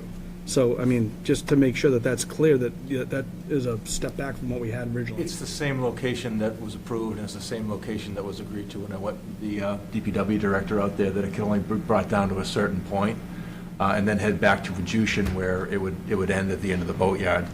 So some of the discussions, as they were saying, is the DPW director wanted to have it on the boatyard side, but now It may make sense to do it on the other. it's being tossed around now. Do you want to move it to the other side? I think that makes sense know. anyway, but. Well, but it's a little. Didn't we talk about that then? Yeah, I think we talked about that then, but I'm just Right. saying, no, but there's a couple of things that aren't shown, though. So we also talked about curbing, and I believe Right, we and I had a talked full to the DPW condition. director, he didn't want it. And we did have this conversation, and you asked about that, and The DPW did not want curbing? did not want curbing, no. Why? You'd have to ask him. Oh, I remember this discussion vaguely. Yeah, and I thought we extended It's it to coming River. back. And I Why thought don't we we- put yeah, a and I thought we sidewalk in extended with it to no River. curb? Yeah, it was a whole So discussion. so if you look at Yeah. the detail, there's the edge of pavement, then you recall everybody wanted to talk about pedestrian safety. And, you know, Mr. Renault is a town engineer, he wants to make sure people can walk without getting hit by plows and cars. We separated the edge of the traveled way to the sidewalk with a 3-foot wide gravel area. You're not remembering this? No, I remember that, Okay. but that's not safe. Yeah, I think we So didn't agree with that. if you look at the plan, I'm looking at it. it says, location of sidewalk ultimately to be approved by the town of Middleton, which is how they asked us to leave it. Leave it there as for now. The town, as she so eloquently put it, still wants to talk about where they really want to put it. So we don't have a final design for where the sidewalk is going to go yet, or how it's going to be constructed. In my view, because I live at Riverview Park, right, and we put a sidewalk in, Yeah. which doesn't protect anybody. It has like a little asphalt kind of berm, and not even a 6-inch bread loaf, it's a berm. Yeah. Without a curb, without putting curb in, a sidewalk you might as well it's flush with the street. What's the point? So you Actually had a little bit of a discussion with Mr. Renault over there last time, because you said, can't we make them put it in? And he said, no, because it's a public way, it's up to the DPW. So we can have this discussion again with the DPW when it ultimately comes down to it. Wait a minute. The notes we have from that meeting said that no curbing due to the size of the machinery that the DPW needs to use, and discussed with the DPW. So that's why we didn't do it. Then we need to discuss it with the DPW, because I don't understand why we would put a sidewalk in without a curb. We are going to do whatever the DPW says, and we're going to extend the street line. So when you put it, when the town of Middleton puts in the street, the sidewalk, we're going to match it. So I think that this issue is going to be what the town wants. We're going to do, I mean, we've already agreed to that, and we'll continue to. And they do say that it's 450 feet, so the 450 feet of length, how does that, is that front, as shown on the plan, from Adjution to the property line closest to river? So the way it is right now, you can go from Adjution down towards the Richardsons and towards the Christians, but once you get down towards the Christians' property, they have a stone wall that comes out closer to the layout and the traveled way. And the only way to get from there and then get down around the corner would be, you would actually have to disturb that area. And at the time, when I met with the DPW director, he didn't want to do that. So he said, let's stop it here, let's put a ramp in, so that if we decide to come from 62 and, I'm sorry, come from the other way, and maybe bring it down across the other side where Mara's route, now turn the trucks around, we could come across the street if we want to with a crosswalk. So everything's just kind of been left as the town wanted to leave it as a placeholder. If the town is going to do a completely new sidewalk design, they've asked us to work with them, and we said absolutely, which you can certainly. As far as I'm concerned, unless there's a curb with the sidewalk, don't bother, because it's not protecting anybody. We're going to have a 2-foot wide gravel strip. How does that protect a pedestrian? Might as well have them walking in the street. Again, we're going to do whatever the DPW tells us to do. We can't put in anything they don't allow us to put in. So we're going to, whatever they say, we're putting in. I mean, I have no problem if this board wants to issue a recommendation to the DPW, but it's a condition that cannot be controlled by the applicant. It just can't be. So, and we literally put a note on saying we're going to install the sidewalk pursuant to the direction of the town. I don't know what else we can do to make the board comfortable that We're we're going building to something put that's that in. substandard, and it puts a liability on the town, in my view. Again, that's why I said I think you maybe need to have a conversation with the town. So, Mr. Chair, if I may I? Yes, please. So I think, just kind of to back up for just a second, so this project had come before this body last year. We had thought we had a way to move forward with the remediation of the original site. As they continued to dig into Scott's area of code with the foundation, with the helical pilings, the piers, we learned more about the landfill challenges on that site, which the town has responsibility for capping per a settlement agreement. So one of the things that we're trying to also bear in mind is the cost of the town on the capping and how we can economically do so. We had been working with our environmental consultant to mitigate the capping on the site that they're now proposing on, as well as the original site, which I believe is the site, it's 20 feet down of landfill. So the goal is that we have this wider town landfill capping project that we have to do. And so this body approved that original permit. They spent the summer and the fall diving into the foundation issues on that site. We ended up doing more testing this winter, February, March, and came to the conclusion, and that's where the generation of the proposal moving across the street came to. And at the same time, parallel process, we were working on town meeting and the budget, and we had to provide numbers to the select board on how much this was going to cost. And we also said, if we're going to pave this, we're going to cap this, we want to make improvements, because we get a lot of concerns about Emily Mar Park at the same time and the lack of sidewalk. So I think what we're trying to do is comply with your desire to make it as safe as possible for the pedestrians while maintaining our landfill capping obligations, and unfortunately having some flexibility to make that is the part that I'm not able to provide to you tonight without having town meeting fund that project and help me move forward with that piece of it. I mean, we're looking at our notes from last time, and my colleague to my right here, was there some comment that they didn't have the equipment to plow the sidewalk or something? Just due to machinery, is all it says. Size of machinery.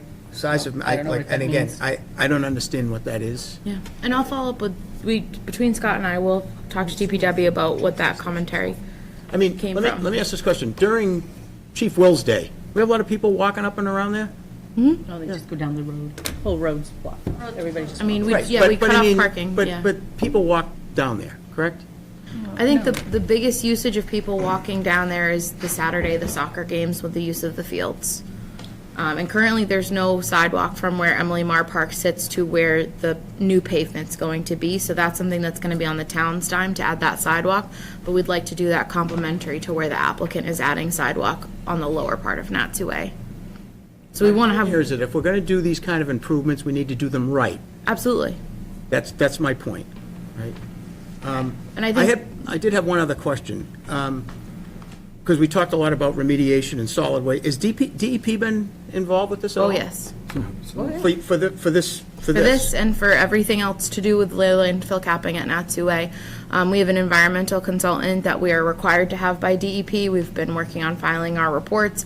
We've been preparing our documentation for all the testing that's been done. But that's for us, right? Or for the site? I'm saying me, the town administration has been, we have an environmental consultant, it's the town's consultant. Part of the piece of that is this project, but we have our own other obligations as well that we're working to be in compliance on. And I'd be happy to talk offline with you further. Okay. If you have more questions. Bill, you have anything else? I think I asked the question last time about the infiltration trench thing. That's my only question. I mean, if you're sending water into like a contaminated area, that doesn't seem like a good decision. You're lining the basin in the back. I'm just wondering why. Yeah, so- Because the ground was clearly flowing towards the wetlands, so. Right, so the back part of the building that's facing Richardson's, we actually found from the top near the street, there wasn't any fill, and then moving along the property line, there didn't seem to be any contamination there, but we were gonna pitch the roof towards it and do a trench there as we did in the other street. And if it's clean there, we'll infiltrate it. If it's not, then we won't. But you can see from the, that's okay. From the topography, you can very clearly, on the existing conditions, you can certainly see where they stopped with the fill. I mean, they pushed it like right across, the back of the property line, and kind of, you can see the limit of the fill on the Richardson's Yeah, I'm just property. surprised that you'd be able to infiltrate on that site at all. Well, I mean, that's. I talked to Kristen, and we talked about, we talked about lining the BMP at the end. I saw that. Yeah, and then along the back part, so kind of where Jill's pointing there, up a little bit higher, Jill, there was no waste observed. I'm just gonna stand up. So, No, I saw it earlier, yeah. I'm just saying that it's still contaminated on the site. You're sending water So towards the over here, contamination. we're not going to do any infiltration, no. If there's good, clean sand back here that we can put the runoff into, we will. But again, it's going to go through DEP as well. They may say they don't want it, so. I can't imagine they're gonna say, go for it. Well, I'm with you. They always want us to try to make the as you know, the best practical attempt to comply with the requirements, so. Anything else, Bill? No. Carolyn? Greg, anything? And number one? And number two? Anyone from the public have any comment? Yes, ma'am. Name and address, please. Can you just Name explain? and address, please. Oh, Christy Christensen, right next door. Thank to you. Where you're putting this. Can you just explain where's the front of this building?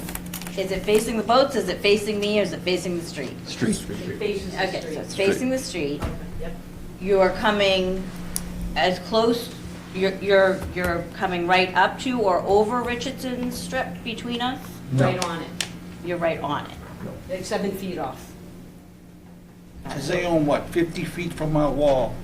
I think is Yeah, I their think passageway there's our to wall, their, and there's to Richardson, and then their, there's, their cow patch is about behind us, Yeah, on the there's a- side. There's a space. Yeah, it's like a- It's 50 feet Yeah, from we're the wall. not doing anything. okay. Couple questions. Go ahead, shoot. And this is, I've lived there since the 80s. So I was Mr. Quinn's neighbor for a million years. We bought the house for my parents 16 years ago. So we've been there forever. A couple of concerns that I have with it now being on our side was kind of where it goes. It is wetlands right there, because that's all behind our house too. So that was one. And It's not been as much currently, but I at one point did go over and speak to you, I don't know if it was you or somebody there, about the over-the-road guys. So we have over-the-road guys that show up and run their trucks all night. So, and those buildings are metal. So, one, if the new building cannot be metal, that's helpful. Everything echoes.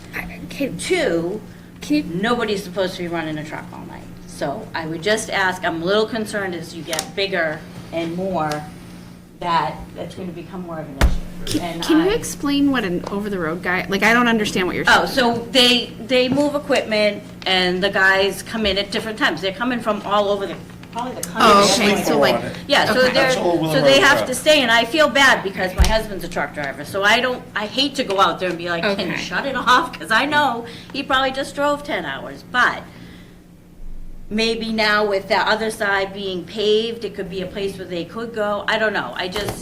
I'm just concerned that it's getting bigger and things like that are gonna happen. And the other thing I didn't understand was the outside storage for landscape. Is it another one of those weird little things, or are we like renting space to a landscape company? It's a piece of the use group. The whole thing didn't print out. Basically, their business, part of their business falls under the contracting. Okay, and outside. so it's like normal, like. And outside storage, and, not to jump in for the board here, but one other thing is, since they are going for special permits and variances, the board can condition the hours of operation. And other than that, like when they're there, you're right, they're good, they start later, they're done early. Like, I think overall, we don't bother each other. It's just kind of making sure that we get that piece clear, and get it to the guys who are coming in at, 9 o'clock at night, and it's hot out, and they want to run their trucks all night. So And these guys aren't there, so it's not like they're So you're sitting in talking there about- listening to it. You're talking yeah. about when somebody comes in with an equipment, Yeah. and then they're And in they the gotta truck, wait till and the they have to morning wait. till it opens up, so. Would it be okay with the board if I just asked Joe Meyer to just speak to that? Please. Joe Meyer here. Yep, yes, stand up. Those are truck drivers that don't work for us and they're making a delivery. They're really not supposed to park there. We tell them not to. They're supposed to make an appointment. If we can make any concession to put up, stick to your appointments, or we'll put up a sign, no idle beyond 5 minutes. This would irritate us too. And they just show up, they don't have an appointment, so give our best effort to mitigate that. And I think even if it's just on the other side, and that's why at one point, like I said, I came over, I talked to someone, and they were like, oh, well, there's nothing we can do, it's over the road, but we all know that those truck drivers get paperwork that tells them where and when they're supposed to be. Whether they listen to it or not is another story. But I guess if we're on the same page, then I'll have Is there a to. law against idling more than 5 minutes anyway? There is. Oh, yeah, it's definitely a If law. the board conditions the hours, which you guys have the right to do, we can notify the Middleton Police so that if, the owners aren't there, obviously, 10 o'clock at night, they're long gone, and a truck is out there idling, and it's a nuisance. If they call, basically, the police can tell them to beat it, as long as we notify them that we have, because we have no hours of operation bylaw. So if it's gonna go into effect, it would have to be a condition of either the special permit or the variance or both. It gives them enforcement. It gives me enforcement of zoning, but, we can work with the police and, they can tell them at that point, if they're aware of it, they can tell them to leave.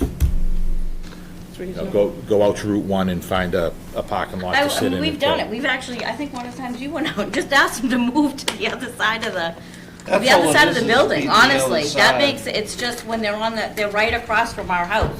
All of that open land. Yeah. Well, this And might they go actually right help it if across we the pave house it, and it right? just echoes off the building. On the other So side. They're worried about the noise from the It's- truck, so if it's it's loud. You're saying if filtered it's- by a building. That's- And you hear yeah, an we're paving it now, 18-wheeler so that'd be good. idling all night long outside your bedroom window. It just, Never mind the environmental concern there. It is against law to Condition some hours. idle more than 5 minutes.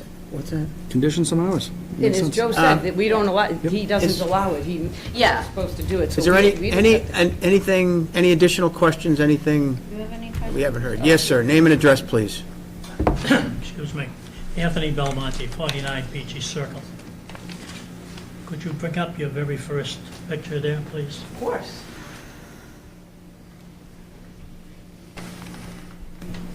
This one, right? Is this one you want? One where we can see into Peachy. I don't, that? Yeah, that'll do. Okay, there you go. Okay, this is where I live here. Okay. This is all contaminated land. When Quinn was there, he took all of this land and scraped it all off and made a huge berm across there, 8 to 10 feet high. I'm assuming that that's contaminated too. On the other side of that berm is standing water, which in the summertime attracts multitudes of mosquitoes. And that's what it looks like. There's, may I? Sure, please. There's the building here, there's this, there's that, and the standing water is It's right in down- there, right? Yeah, Okay. and it's supposed to drain down somewhere, and it did for a while, That's the town property, right? and, I just have to show them. Property? yeah, It's your property, right? Yeah, that's 3 pictures. Yeah, that's the town's property, though, right? Mr. Chair, if I may, Yep. that berm is part of the contaminated land, so the gentleman's correct, and it's part of the site that will be working with the applicant to So regrade. will that berm be removed? It'll be regraded, so it'll be flattened, Yeah. and the contaminated material. And any standing water will be allowed to drain. Now, as far as parking things in here, is it going to be fenced in? Yes. The same type of chain link fence like the boats there? We actually had Like a here. chain link, yes. Yeah. Well, that- So there will be a fence around this? Yeah, that's Any my screening? concerns. That if they're going to have equipment out there, it needs to be fenced in, and that berm that's right in here now, Right there. there's got to be something done with that. That's part of our remediation work that we're doing, Yeah. the town. Because right now, what they do is they drive behind the building and then they park, you see the trailers parked now, that's what they do. But after this would be done, there'd be, they'll still need to be able to drive around the back of the building, that's how they use that other site. And that's what they'll do. But that berm, sir, will Is be back. regraded, so. So they'll just pull that all away. Some of it will be flattened and put down, but then some of it, the material will be moved to the other side of the street and capped. But it won't have the same contours that it currently has. Okay, I mean, I can, my backyard is right here, so, I mean, that's right there. Isn't all that contaminated, seeing that used to all be a dump before it even got moved way up there? Yeah, so when I they. would think that all of it's contaminated, I would think. Yeah, but we don't handle that here. I mean, that's the DEP. EPA man available when all of this will begin taken? A what? Environmental protection person? Oh, we have, Yeah, the town has a licensed environmental consultant. Who is that? Bruce Haskell of Langdon Environmental. Bruce Haskell? He's, So the contamination and the cleanup and all that is regulated by DEP, not us. So that's apparently in the works, right? but it's not for this body, but we're addressing it. That's all my concerns. Thank you. And Thank you. glad Anyone to else? see that it's being addressed. Yeah, I mean, I think this Thank you makes all. sense for the town. I bid you good night. Take care. Jack, so is there a recommendation from the administrator's office? We're supportive. Per the settlement, we have an agreement to work with the applicant on trying to make this project work, and we've spent time and money trying to make it work for the town and for the applicant.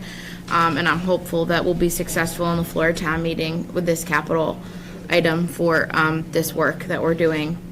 Okay. So yes, thank you. That's a yes.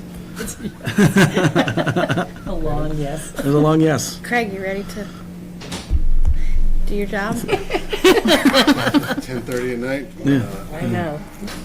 Yikes.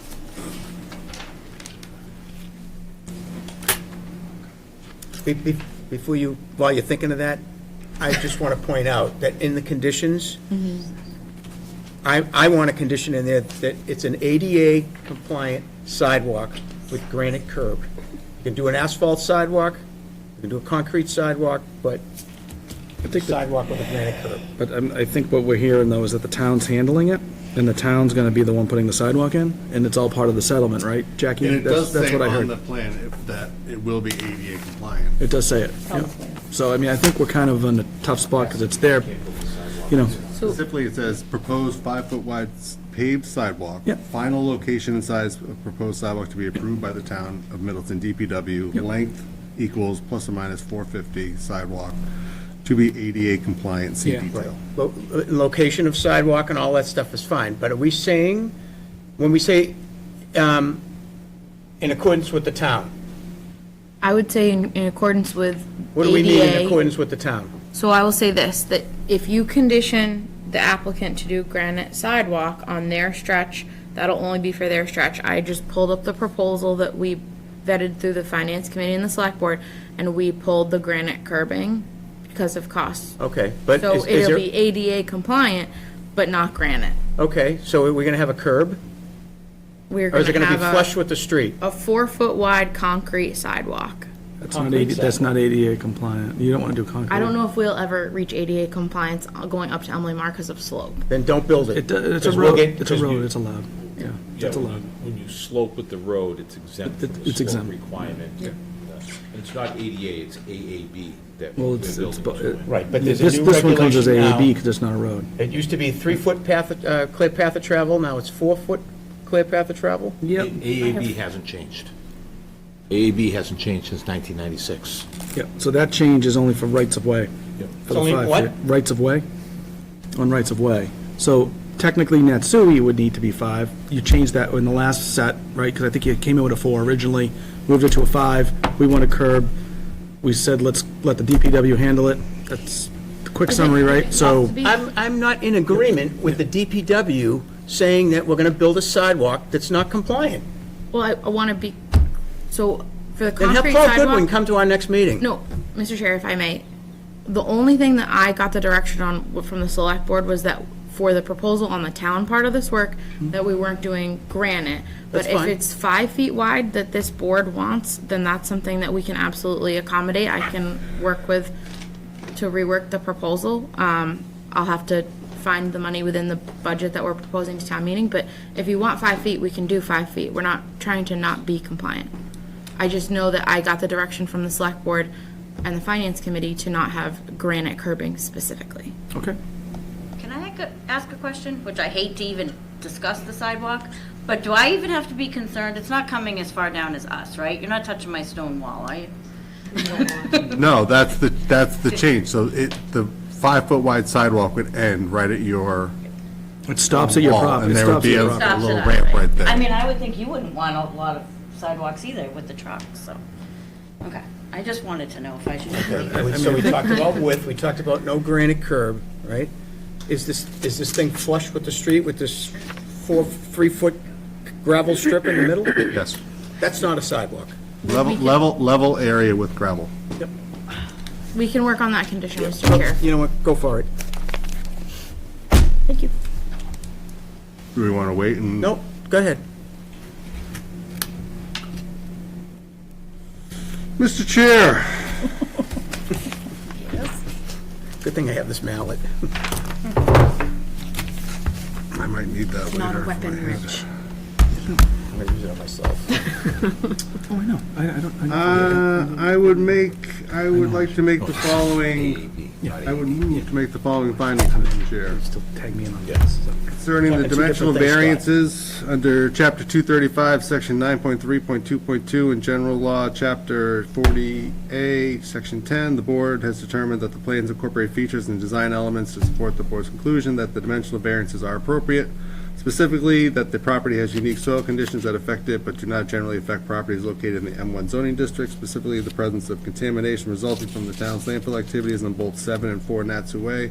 There's a condition that specifically affects the property that does not affect other privately owned parcels of land located in the M1 district or along Natsu Way. Concerning the literal enforcement of the dimensional and density requirements, which will result in substantial hardship both to the town and the petitioner. If the petitioner constructs Building A in the original building site, it will require additional alternative foundation support systems and excavation and disposal of the unsuitable materials, which will result in substantial financial hardship due to the excessive cost of excavation and disposal.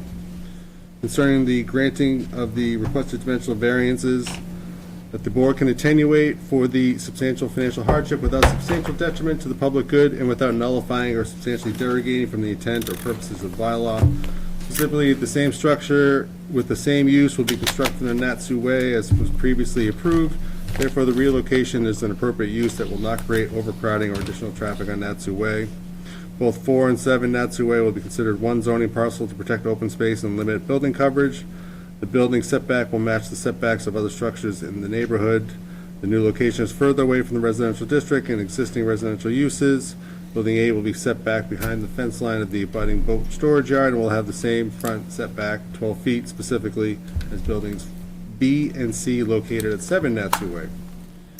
The relocation will result in a more efficient and economic remediation plan as well. Motion made. Do I have a second? I'll second it. Motion made. Any additional discussion? All those in favor say aye. Aye. Any opposed?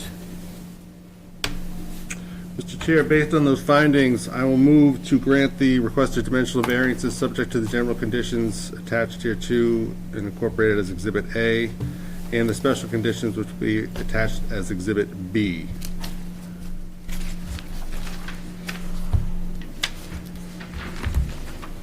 Do we have special conditions we want to add?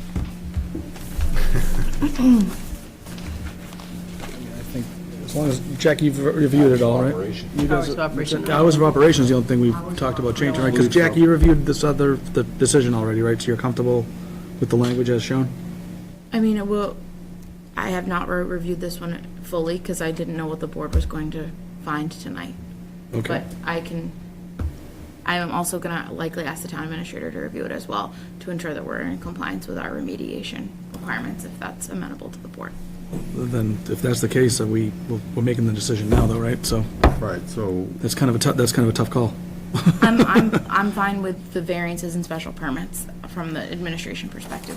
Right, but we're also doing the special conditions and whatnot, so, The- yeah. Just want to make sure it's consistent with your agreement, that's all The I'm only asking. thing that I'm trying to figure out is how to get the sidewalks money for town meeting for 5 feet instead of 4 feet. I'm trying to be in compliance with that. Other than that, But that sidewalk's on, going up towards the fields, right? Yeah, that's- Not this sidewalk. Yeah, This the- sidewalk they're paying for, right? this sidewalk they're paying for. So and we don't, so whatever you're doing with the 4 feet versus 5 feet I is just want to not be consistent related. with whatever you decide, though. I won't want there to be a funny sidewalk mismatch. I mean, But it's it's gonna be a funny sidewalk mismatch anyway, because it's on one side of the street, and there's, no matter what, you gotta cross the street to get to the rest yeah, of the no, sidewalk. absolutely. This is true. Whether not it's a 5 good- feet going in front and 4 feet going up the hill, nobody's gonna care, because you're walking 40 feet to get across the street anyway. Then I have no issue and concern. The special permit, though, regarding the hours, What do you wanna do? idling, I mean, how do you, I mean, your hours don't bother me, it's just, I just don't want any idling at night. I don't So- know if you can. How about just no deliveries between the hours of, what do we want? What are the hours? Help us out. when do you do appointments? Appointments were 6 a.m. to 5 p.m. Be safe. 6 to 6? I'm good, sound good to you folks? You're gone by then. Going by that. 6 to 6. 6A to 6P. I come through here when it's nice. It used to be Old Middleton. 5 a.m. is the perfect time to go through Middleton Square. With the special condition that that the hours of operation will be limited to 6 a.m. to 6 p.m. with no deliveries outside of those hours. And certainly no idling trucks for more than 5 minutes at any time throughout the property. Yep. That way it's enforceable, right? Yep. We're good? Hours of operation, 6 to 6, and no idling for more than 5 minutes. So moved. Oh, so you moved it, I'll send you. So where are we with the sidewalk? What's that? Sometimes we do have an early start, we need to get a crane out early. I think it's only gonna few be, and far it's between. probably only gonna come into issue if. What do we have in there call for the sidewalk? Nothing? And if it's not. It's on the plan. I'll go down and knock on the door, I don't care. I'll make it a special condition, but it has Yeah. to be. Our trucks, that we might have an early Yeah. start. This be a sidewalk with a curb. It doesn't have to be granite, I don't care if it's asphalt, but it's gotta be some separation between the roadways. We have no problem with that, as long as we have the caveat that we have to comply with whatever the town says. It's not our property. Good enough. I'm good with that, as long as you Yeah, guys I are good mean, with we it, don't then we're have, good. we aren't trying to argue against it. We understand what you're saying completely. Joe has had this conversation repeatedly. If we can't do it, if they literally say we are not allowed to put that in, I don't want to have a violation of a condition because it's uncontrollable. So anytime we have a condition on an application, we can condition it however we want, and it can be overruled by the town and say, no, we don't want you to do that. Is that what you're saying? No, I didn't say that. You're That's not what you just listening. said. Okay, listen to what I'm saying. The words, I don't know what to say other than, I cannot, anything within the site that is controllable by the property owner, this board can condition. The board does not have the authority to put in place a condition that is uncontrollable. Joe Myra. We're putting conditions all over Can the I finish? project Just let me finish. You're not, Angelica's. you have to let somebody finish speaking. You cannot control the town. It's the town right of way. If the town says, I can do it, 100% we're doing it. If the town says, Joe Myra cannot do it, Joe Myra can't do it, and you cannot impose a condition that is not within the control of the applicant. I would think that if this board The law. deliberated on something and Yeah. thought it through and had a condition in there, that the town would agree with that. They would, or the DPW would agree with that. You already said he didn't agree with it in the notes, but I'm just trying to say to you, What if we if they condition- agree, we're fine. What if we condition it upon the approval or denial of the DPW? Yeah, that's all I care about. I mean, that way it's, With the curb, just add the curb. to- basically, absent a determination by the DPW director to the contrary, the sidewalk will have curbing. So if he submits, so he has to That's how it's- he has I to usually paper do the it. file. He's got to send a letter that says no curbing allowed, otherwise we want curbing. Yep, that's it. You got it in a nutshell, that's it. 100% reasonable. That way, if that's the case and that's his position, he puts it in writing, it's part of the file, and we're good to go. And that way Scott knows that he doesn't have to go out there and look for curbing because he's got a letter from the DPW saying no. Yep, I'm But good with that. we are putting it in there because we feel, based on the evidence and testimony presented, that there should be some form of curbing on the sidewalk if you're going to be installing a sidewalk. Yep, That's perfect. that's it. You got to, We can do that. so I think there's a. No conditions. One of the special conditions had the sidewalk in there. I think you just got to say sidewalk and curbing, and that's basically the only edit, right? So the three special conditions, Yeah. hours of Vertical operation from separation. 5:30 to 5:30 a.m. to 6 p.m.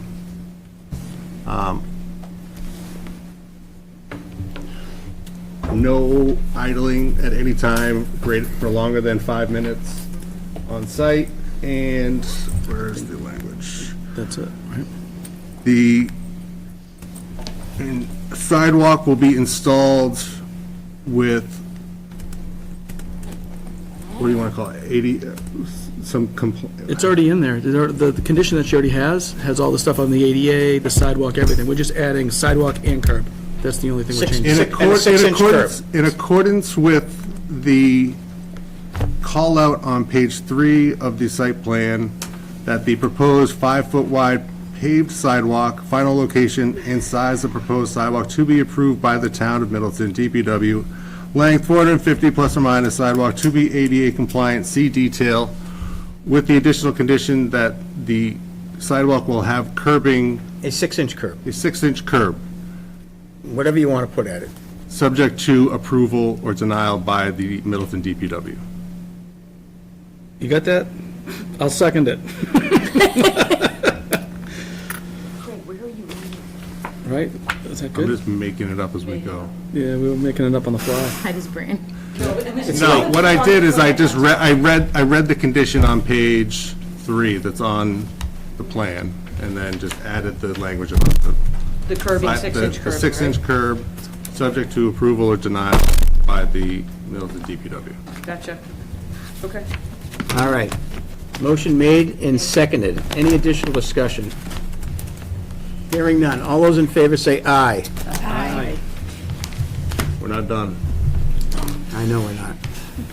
I'm contemplating whether I'm voting no. Mr. Chair, I move that the board make the following findings pursuant to Chapter 235, Section 9.3.2.2 and 9.4.1 and 9.5.1. specifically concerning the submittal requirements, that the evidence submitted by the petitioner satisfies the submittal requirements of Chapter 235, Section 9.4.3 and 9.5.5. Concerning the projects, how it satisfies the community need, relocating Building A and authorizing the uses will address the community's need to support the expansion of existing local business. Concerning the convenience and safety of vehicular and pedestrian movement, the location of Building A to 4 Natsu Way will not negatively impact convenient and safe vehicular and pedestrian movement along Natsu Way. Additionally, the modified site plans provide sufficient and safe access to Building A and the yard by vehicles and pedestrians. Concerning the parking and loading areas, Building A will be used for passive storage to support petitioner's business. Equipment and materials are delivered to the yard, therefore petitioner transfers equipment and materials among the various buildings using smaller equipment. Concerning the uses and design of Building A in the yard, the uses and design of Building A in the yard are consonant with the neighborhood character. Specifically, Building A incorporates architectural features that are consistent with the neighborhood character and the aesthetics of this section of the town. Petitioner has added landscaping to the front of Building A and the open areas between Old River Street and Building C. Concerning adequacy of site improvements, the site plans show all necessary infrastructure and site amenities such as waste disposal, lighting, and landscape design. The property has electric service to Middleton Electric Light Department, and the town water is available within Natsu Way. Initially, Building A will be a passive storage facility that requires minimal heating and no water or sewer service. The site plans allow for any future expansion and include the installation of a water main and a location for a septic system. Concerning its impacts on the natural environment, there are no negative impacts on, there are minimal impacts on the natural environment. Attorney man. Yeah. The yard and Building A have been designed to meet the performance standards of the Groundwater Protection Overlay District, and their respective uses are permitted under Section 8.7.6 of the bylaws. Site plan includes a stormwater management system that will comply with local and state requirements for stormwater management to the maximum extent practicable. The project will protect the environment by including the containment of the existing contamination. Concerning the expansion and its positive economic and fiscal impacts, the project will generate additional real and property and personal property tax and excise tax revenues and one-time building permit fees without creating any significant burden on Department of Public Works. In addition to the direct economic benefit to the town, there will also be the added benefit of supporting the growth of existing Middleton business, which adds vitality and stability to the Middleton business community. Furthermore, the modifications will reduce the cleanup costs associated with the town's prior landfill activities. And concerning the construction details, the petitioner estimates that the proposal will take approximately 12 months to complete. The cost of such construction is dependent on the final approved plans and its proprietary. Well done. Motion made. Do I have a second? Yep. Second. Second by Ann. Any additional discussion? Hearing none, all's in favor say aye. Aye. Aye. Mr. Chair, based on those findings and the records, I will move to issue the special permit pursuant to the board's authority under Section 9.4, also pursuant to 3.1.2 in the Table of Use Regulations D, Industrial 6, authorizing the use of Building A as a warehouse and storage facility, subject to the general conditions attached hereto and the special conditions as previously noted as Exhibit B, and incorporated thereto by reference. Second that. Motion made and seconded. Any additional discussion? Hearing none, all those in favor say aye. Aye. Any opposed? Mr. Chair, also based on the record and general findings, I will move to issue a special permit pursuant to the board's authority under Section 9.4, pursuant to Section 3.1.2 in the Table of Use Regulations C, Commercial 20, authorizing the use of the yard to store equipment and materials subject to the general conditions and previously approved special conditions Exhibit B. Second. Oh, we have a second on this side. All right. Motion made and seconded. All those in favor say aye. Aye. Finally, Mr. Chair, based on the record and the general findings, I will move to grant petitioner's request to modify the 2023 approvals and to approve the site plans under Section 9.4 of the bylaw subject to our general conditions as Exhibit A and the special conditions as approved as Exhibit B.